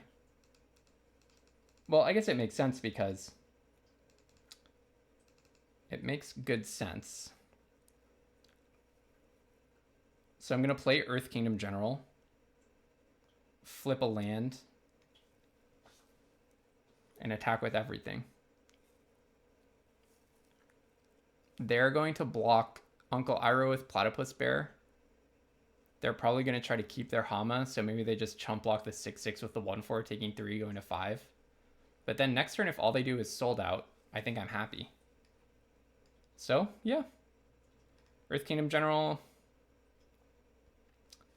So I do the island. I do the island, not the swamp. I will choose to gain a life, thank you. I play this before combat. The reason I'm doing it this way is now with the firebending mana, I can return Merchant. And I might as well just do it right now because everything I have is face up. All right, this is an onslaught for you. Okay, the 2/3 chumps the 4/4. Hama blocks the island. You're taking 7? No way. No way. Keeping Hama alive makes sense to me.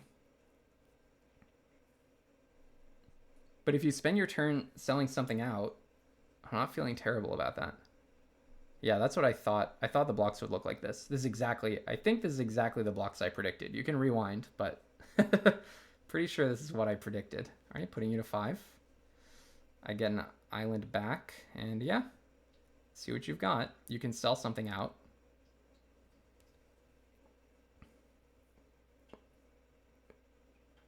But that's pretty much your turn. Okay, tap land.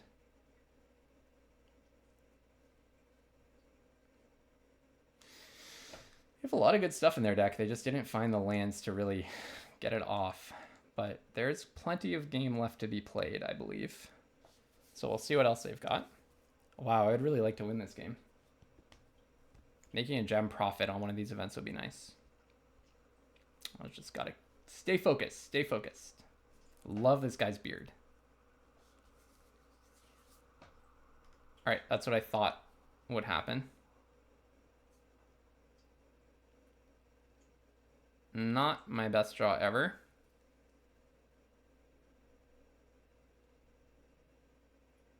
I don't even have enough to activate the Jasmine Tea Tree Shop. Well, I don't think I'm feeling wasteful of material. I think I just crack in with the peddlers.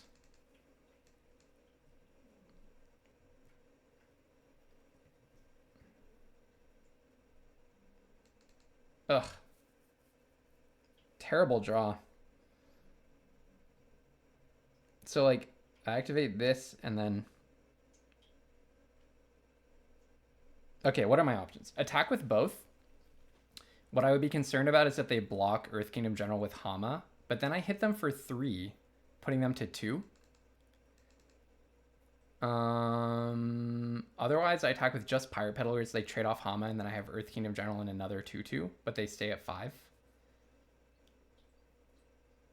It makes meditation pools worse.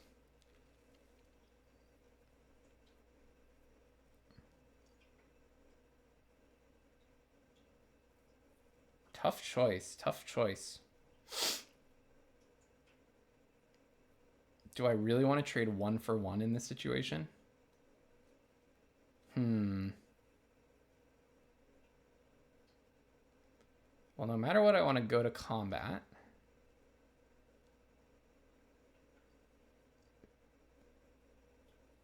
I could also freak them out by just attacking with Earth Kingdom General. That would be the ultimate bluff.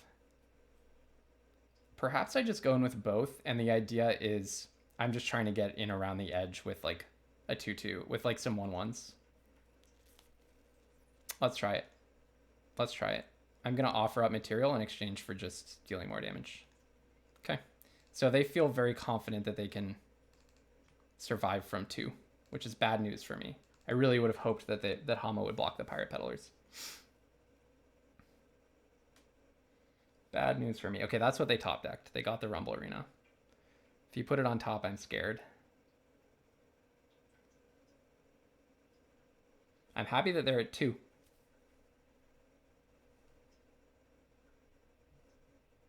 They're thinking hard about it, which I like. I like that it's a hard decision for them. I guess I'd rather it was a really quick bottom, but... Okay. I'm at 25. I have a lot of life to play around with here. I do have a lot of interaction as well. And the Jasmine Dragon Tea Shop is just going to keep generating ways for me to sneak damage. That Merchant of Many Hats is not going anywhere. I still have an Azula in my deck, a Day of Black Sun. I have an Earthbender Ascension, which is not amazing in this situation, but it is something. Azula. You have an Azula. Of course you have an Azula. Well, clearly I'll give you the Merchant. And then from my bin you get something? You can have Ong's Journey, maybe? No, I don't want you to gain life. Ugh, why do you have an Azula? I guess I get to gain life, yeah. Well. Come on, can I get my Azula? They're playing Azula, Ong Swift Savior, and Ong at the Crossroads. This is what happens when you start getting to like 3 wins in these events. Like every deck is like this. Every single deck is like this. And of course, I draw a land. Of course. That's just my life. What can I say?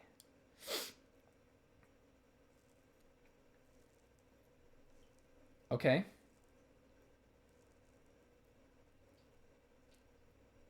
So they're not caring about Ong's Journey.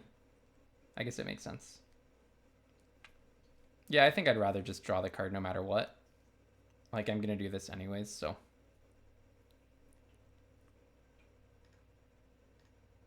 So I'll sacrifice this and I'll pay. Is it better to just have a 1/1? Let's see. This is going to cost how much? Yeah. Can't get any 1/1s yet. So I'm going to go tap, tap, tap, and tap. Sack this and draw.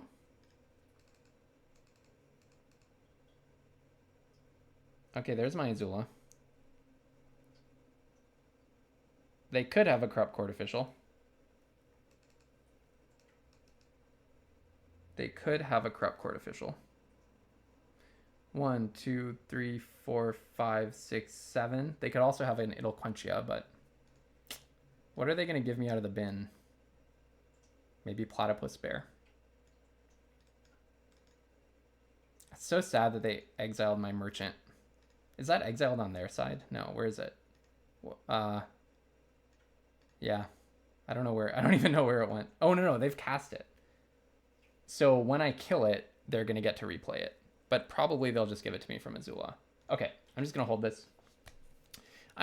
Hopefully they don't have Stokus Haiku. I'm just so worried that they're going to play like Wan Shi Tong or something. They don't even really need to, but if they have 0 gas, we're in it. Cat Owl. There's scarier cards in the world than Cat Owl.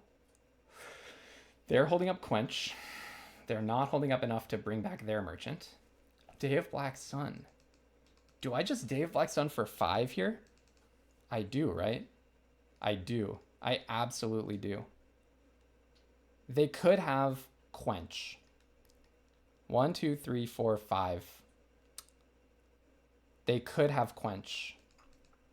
I haven't read Quench so far,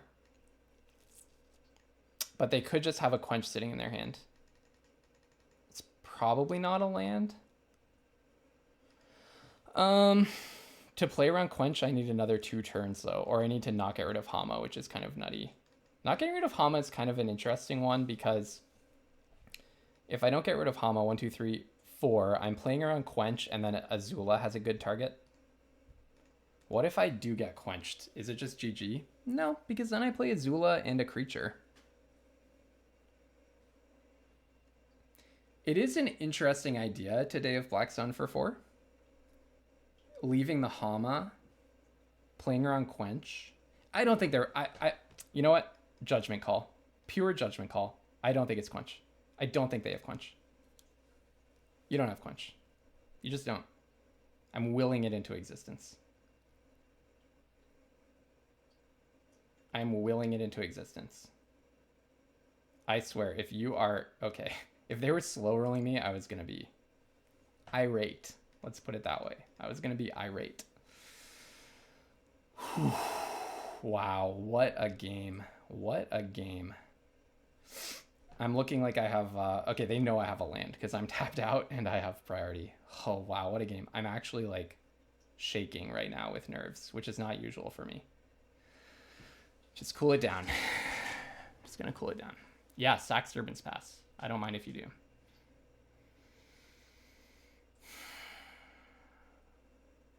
Let's take a deep breath.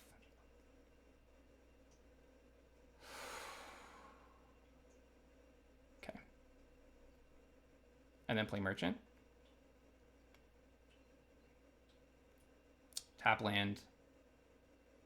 Merchant. All right.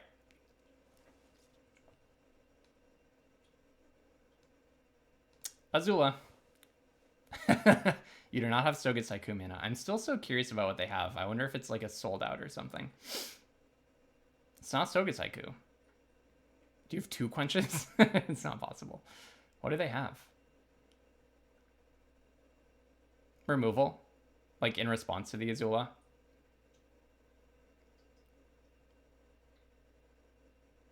Platypus Bear, I'm guessing?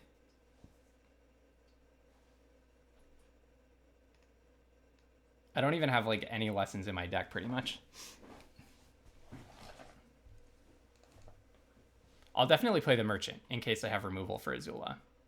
Remember, I just need to put 2 damage through. That's all I need to do in this game.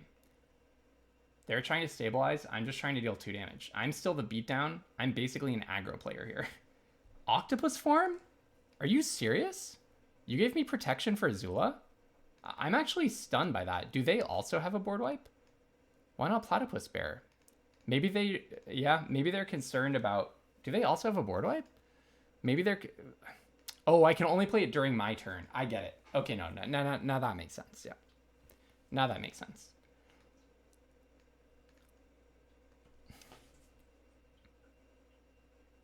Okay, if you kill the merchant, it goes to your graveyard and you get to cast it. So then you can block my Azula on repeat. But I do have 2/2 drops to play next turn. Let's see, I have 1, 2, 3, 4, 5, 6, 7, 8 mana, and that costs 3 for the merchant to bring it back. 2 to play it is 5, 2 for Judy is 7, and I have 1 mana to spare. For whatever I want to do with it, for any purpose that I might have in my heart.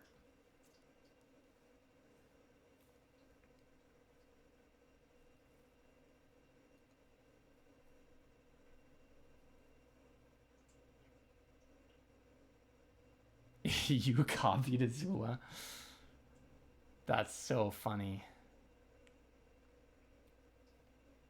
That's so annoying to me. Well, obviously, hold on. What happens if I exile my... If I exile my Azula, you can cast it again and then sack to the legend rule. Oh, it's too bad.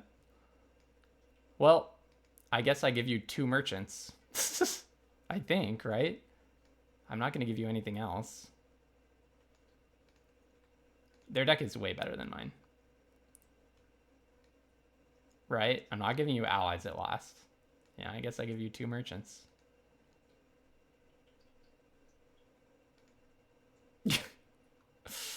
Wow. Ridiculous. I can't believe it. Ty Lee? No way. Okay. All right. That gives me hope. Swamp Snare Trap on their Azula.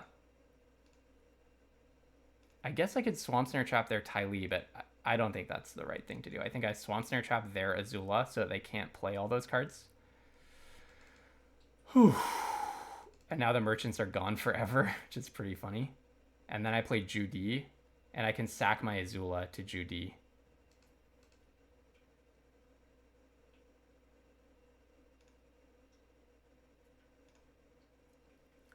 It's still, it's still looking pretty good for me. Their deck just has so much power, I'm afraid of it.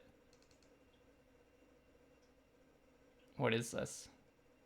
Accumulate Wisdom's a good one, but you don't have enough lessons to draw 3, thank goodness. If it were a draw 3, I would be very afraid, but no, it's a good one. It's a really good one. I'm not going to lie to you.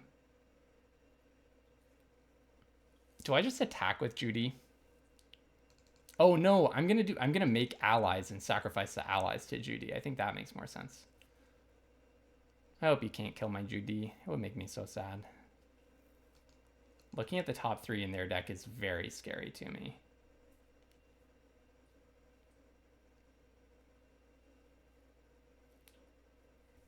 Sooner or later, Jasmine Dragon Tea Shop is gonna start going off. But they just keep doing all this must answer stuff. Path to Redemption on Azula, and then you exile it to get a 1/1. Yeah. Yeah, makes sense to me. But the Judy army is about to take off. Unless you can kill Judy. That would be so sad to me. Flexible Waterbender. Okay. I don't hate it. Are you attacking? Oh, a single removal spell wins. Okay. That's your business, not mine. I guess you have to start attacking eventually. Maybe they know that they just don't have removal left. Okay, so now I'm just going to sack Azula because I don't want them to get the extra 1/1. There's no reason for me to Octopus Form. Oh, wait, hold on. Whoa, what am I doing? Octopus Form can untap Azula. And then I attack with both and they have to block Azula. I win, right? Right? Octopus Form untaps Azula. It's a 5/5. They can only do this during their turn. Yeah. Oh, and to think I was about to sacrifice my beautiful Azula. Untap Azula. They have nothing in hand. Yeah, we found the line. We found the line. In with both. What? It can't attack?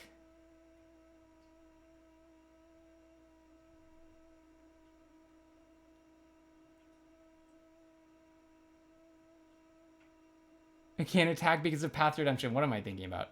I've been playing this game for too long. I'm like actually losing my mind. I forgot about the other effect. Okay, that's fine. Okay, we didn't win, but we didn't actually lose anything either. I just look foolish. I'm gonna need a break after this game. All right, so activate Judy. I'm gonna sack the Azula. Yeah, I'm gonna sack the Azula because I don't want them to get the 1/1. Turtle Duck is a nice draw, actually. I do not hate drawing Turtle Duck here. So we'll sack the Azula. So I make a Judy token and goodbye Azula. So you don't get your 1/1. Right. They foresaw that. That's why they did all of that. My brain is cooked. And then I can do this at any time, so end. Oh, I fully convinced myself I had the win. So sad. That's okay. These things happen. All right, they're going to crack their Oasis. I just need to say locked in. Resolves. Yeah, I don't know why I thought they pathed it.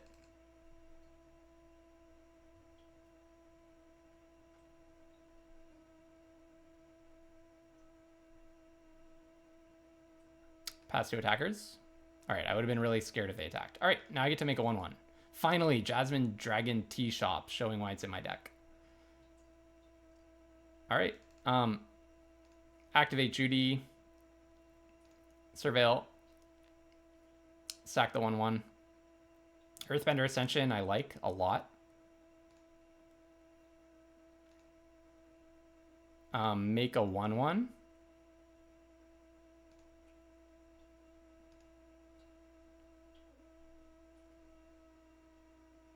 Activate Judy.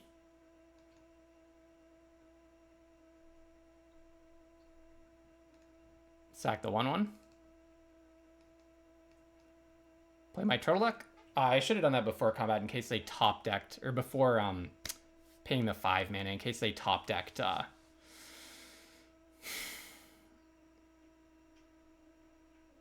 It'll quench ya.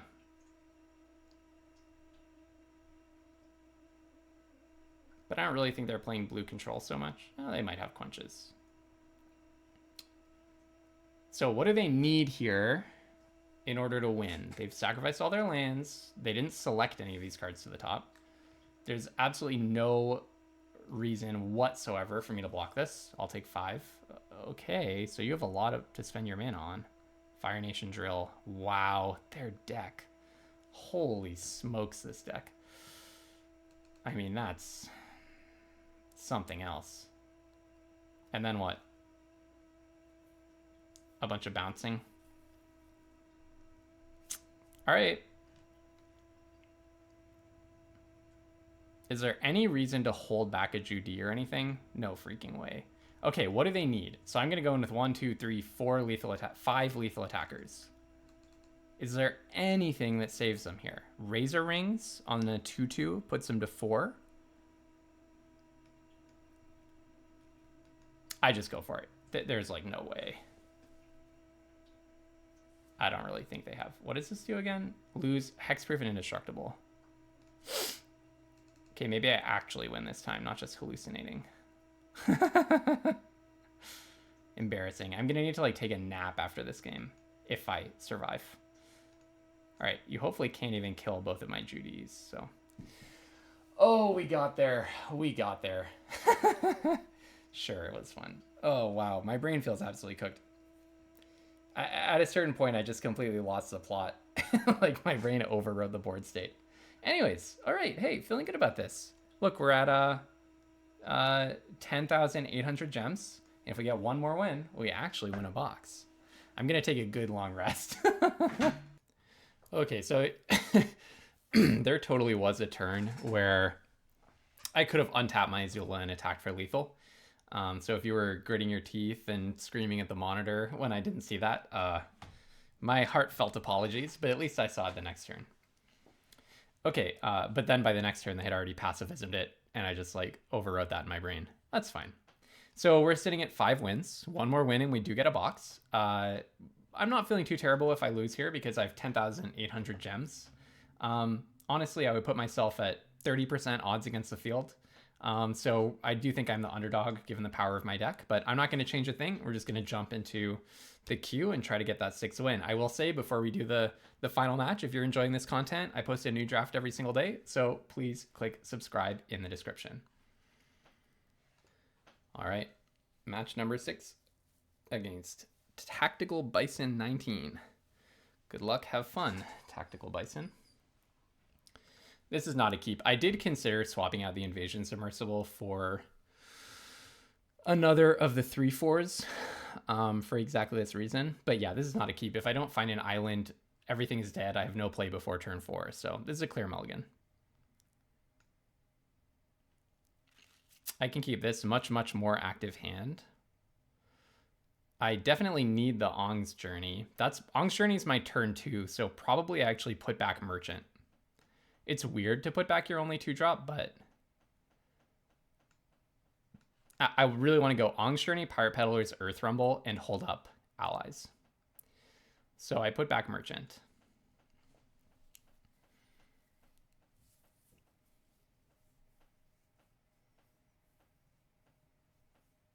Yeah, and I should probably go in full control. It's a little bit try hard, but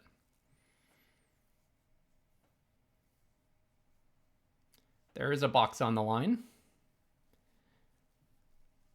All right, pass. My turn. I'll play the Forest. I did not go full control. I did not stay on full control. Unlucky Cabbage Merchant. I accept.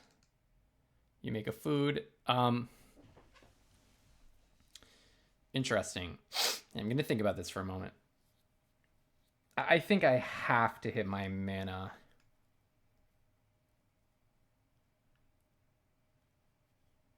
On the other hand, Kyoshi Battlefan is really nice for allies at last. It puts it on discount.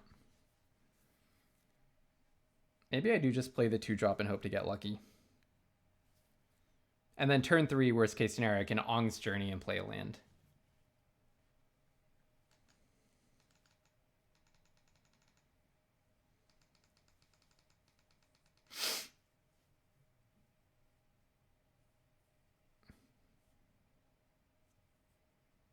I think I would love to curve out.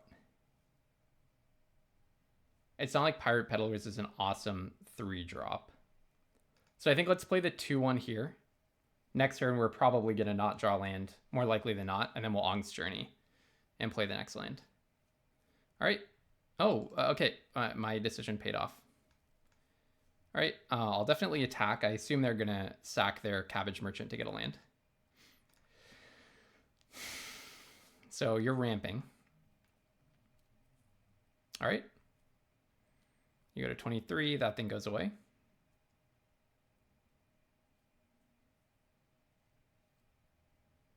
So they're fixed into 4 different colors now. So I should expect like a lot of bombs. Pirate Peddlers. Oh yeah, that was exactly the right land to draw as well. So now we can Ong's Journey, play the land, and allies at last if we want to. And we have a Death Toucher for allies at last. Okay, that's it. That's a good one. Oh, that's interesting. That is very interesting. So we have a few options. I'm definitely Ong's Journeying for a swamp now. Dave Black Sun for 0 kills my guy as well as theirs.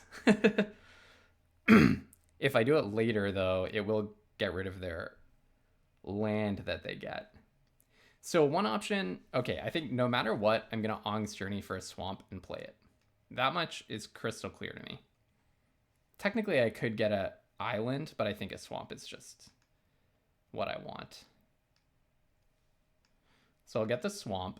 Now, I play the swamp, and then I could attack with Pirate Peddlers and shoot whichever one blocks, but that seems, essentially shoot one so that I kill the other one.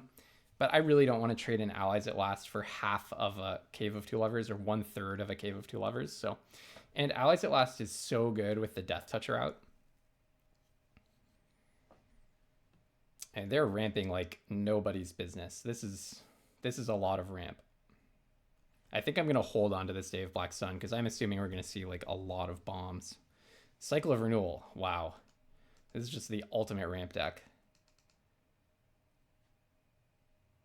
Wow.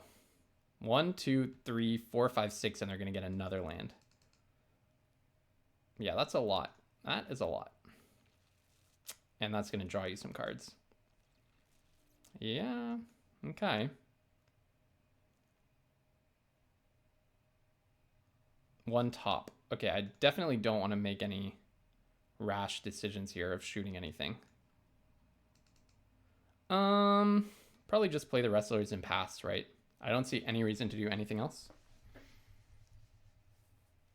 I can still do an asymmetrical board wipe on all of their stuff.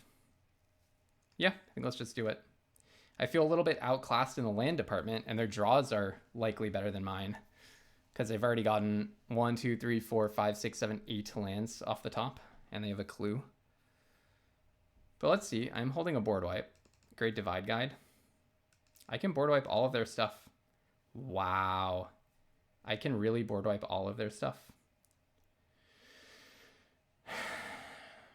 They do leave behind a clue. Yeah. Well, that's what I'm doing. Dave Blackstone for 2. 0, 0, 2, 0, 2, 2. Dave Blackstone for 2.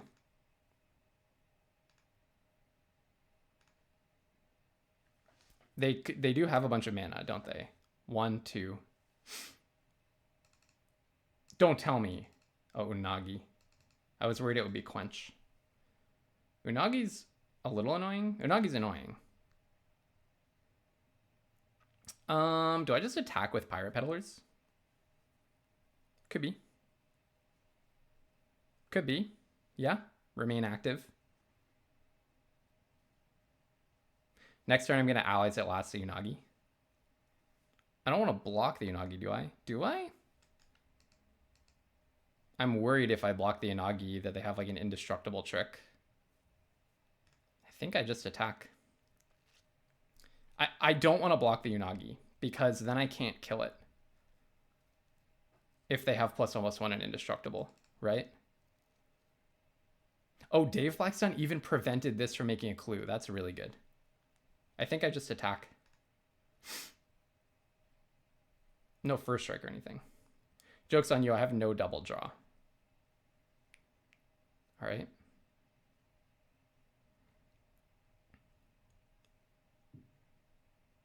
Lion Turtle. Yeah.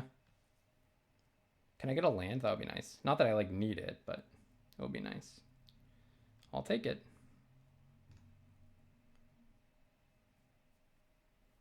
Land would be nice here. When they draw their second card each turn. It's not my second card. All right, so I have to allies at last and waterbend everything to pay for it. But I can waterbend 4. Waterbend, I can tap my artifact, right? 1, 2, 3, 4. Just being absolutely certain. And this thing has Death Touch. Deal damage. It has Death Touch. They could have Octopus Form here. That's for sure.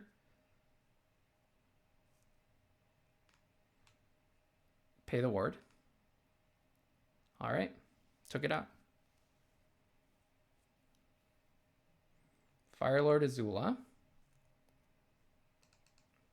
I'm just going to do the same exact thing again, right? 1, 2, shoot that guy. I don't think they have, unless they drew something to do about it. And yeah, I can't do anything else this turn. You can't block, so just get in. All right, we're in top deck. They're top decking a lot of lands for someone who drew like every land that they have. I do feel a little bad for them on that front. Okay, I think I want to play my other Earth Rumbler. Attack with both and play the Earth Rumbler. Makes sense to me. In with both. Bonk, bonk, and play the Earth Rumbler. Don't want to overextend. They could be playing the Mythic Board Wipe color. Ostrich Horse, yep. Happens. What did you mill? Twin Blades, another Firelord Azula, that's funny. All right, yeah, I'm gonna Swamp Snare Trap. So I could also Earthbender Ascension. Earthbender Ascension, make a 2/2. Hold on. Okay, let's think. Earthbender Ascension, make a 2/2. Attack with everybody. I get a land. I can't play Turtle Duck. I can't double spell unless I want to not attack. But that would be Earth 4. It would let them block. Yeah, I don't want to. Not right now. This is worth more damage. So kill that guy. In for still don't have my land trigger. In with these 3, play Turtle Duck. What have you got for me? I'm out of interaction, but I have multiple ways of dealing lethal. Barrels of Blasting Jelly. And a land. Wow, they got so flooded. We won a box. We won a freaking box of magic cards. Okay. I take back everything I ever said about Avatar Sealed. No, I still don't like this format very much. All right, we won a box. Can we go for a second box of Avatar Sealed? Avatar Play Booster Box. I'm losing my words. I need another break. All right, folks, can we get our second box? We were sitting at 6 wins and 1 loss. We ripped off 6 wins in a row after losing game 1. 6 wins in a row to get a box. Now, if we get another win, we get a second box of play booster packs of Avatar. And if we lose this one, we're out of the event. We get 1 box and that's it.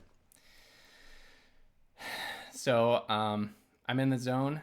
The last game, I feel my opponent did get unlucky. I do actually feel a little bit bad for them. So they did like rip every land out of their deck, ramping, and their deck seemed to have like a lot of sweet stuff. And then they just got absolutely stuck, as far as I can tell. We've been waiting a long time after it says we match with the opponent, which is a familiar arena glitch to me. So I'm actually going to restart the client. Okay, I don't know if that happens to anyone else, but it definitely happens to me sometimes that it says it found an opponent and then you just sit on waiting for a long time. Anyways, I was saying, yeah, our opponent like ramped and pulled basically every single land out of their deck and then still seemed to draw like land. I think probably if you counted it up, they probably drew like 6/8 only lands after they had pulled out like 12 lands already from their deck. It was a very ramp-focused deck, so if they'd had maybe fewer ramp cards and more permanents, they might have had more action happening on the battlefield, I guess. But still, they clearly got unlucky with just a really unlikely amount of flood. Okay, this is really looking like the glitch again, so I'll just resume recording whenever we actually have a match after some client restarts. All right, several client restarts later, we have a match. No, it's the no hand glitch. Oh no, you're kidding me. This is frustrating. This is really frustrating. I mean, this is an important match. Well, if I drop it due to this, I'll be filing a ticket. Okay, we're in a match and we have a hand. That's all you can ask for. We don't have a swamp, but that's why you play Canyon Crawler, right? It's not a great hand, especially on the draw. I'm pretty scared. But basically, we keep, and best case scenario, we go Meditation Pools, draw a swamp, and play Merchant of Many Hats, and we're on the draw, so we have 2 draws to do it. Otherwise, we spend turn 2 getting a swamp, and then we're probably in the neighborhood where maybe we're angling for another epic Day of Black Sun. So, yep, probably a fine keep, if not an actively good one.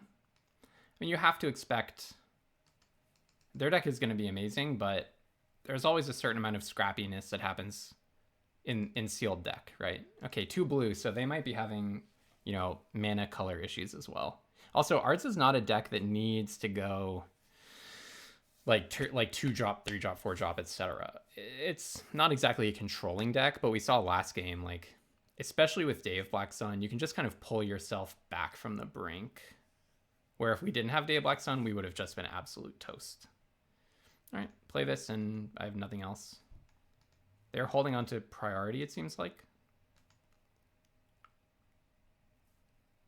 Either it's a glitch or I'm really hoping they're holding on to priority. I really hope this game is not still glitched out. It was like 5 minutes of glitches to get this match to actually happen. But I do appreciate, like,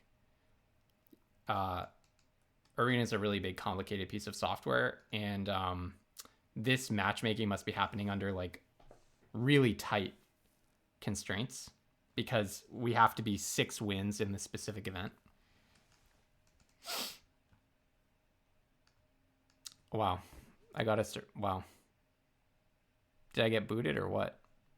This is frustrating. I'm trying to make content here. Okay, well, I've just spent, I mean, it must be an hour of just sitting here, like, trying to get into a game, and it just loops over and over again. I've seen, like, 6, 7, 8 different starting hands. I don't even remember at this point.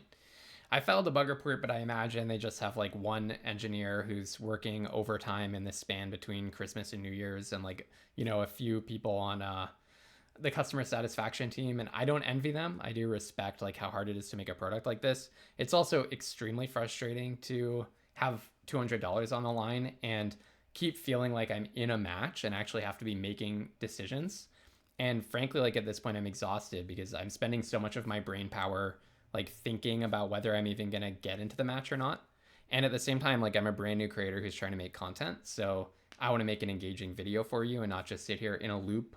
But I also at the same time don't want to risk like missing the start of the game. So I keep like recording the start of games and then pausing and like cutting it out. I'm just gonna leave it all in here because, like, on the one hand, like, it's evidence of what happened, and also it's just a real representation of the experience. And I do have 21 hours before this event ends, so hopefully they can get back to me in that time. I have to post a video today because that's like the goal of my channel, is to post a video every day. And it looks like I'm not going to get in another match until they do something on the engineering side to fix this.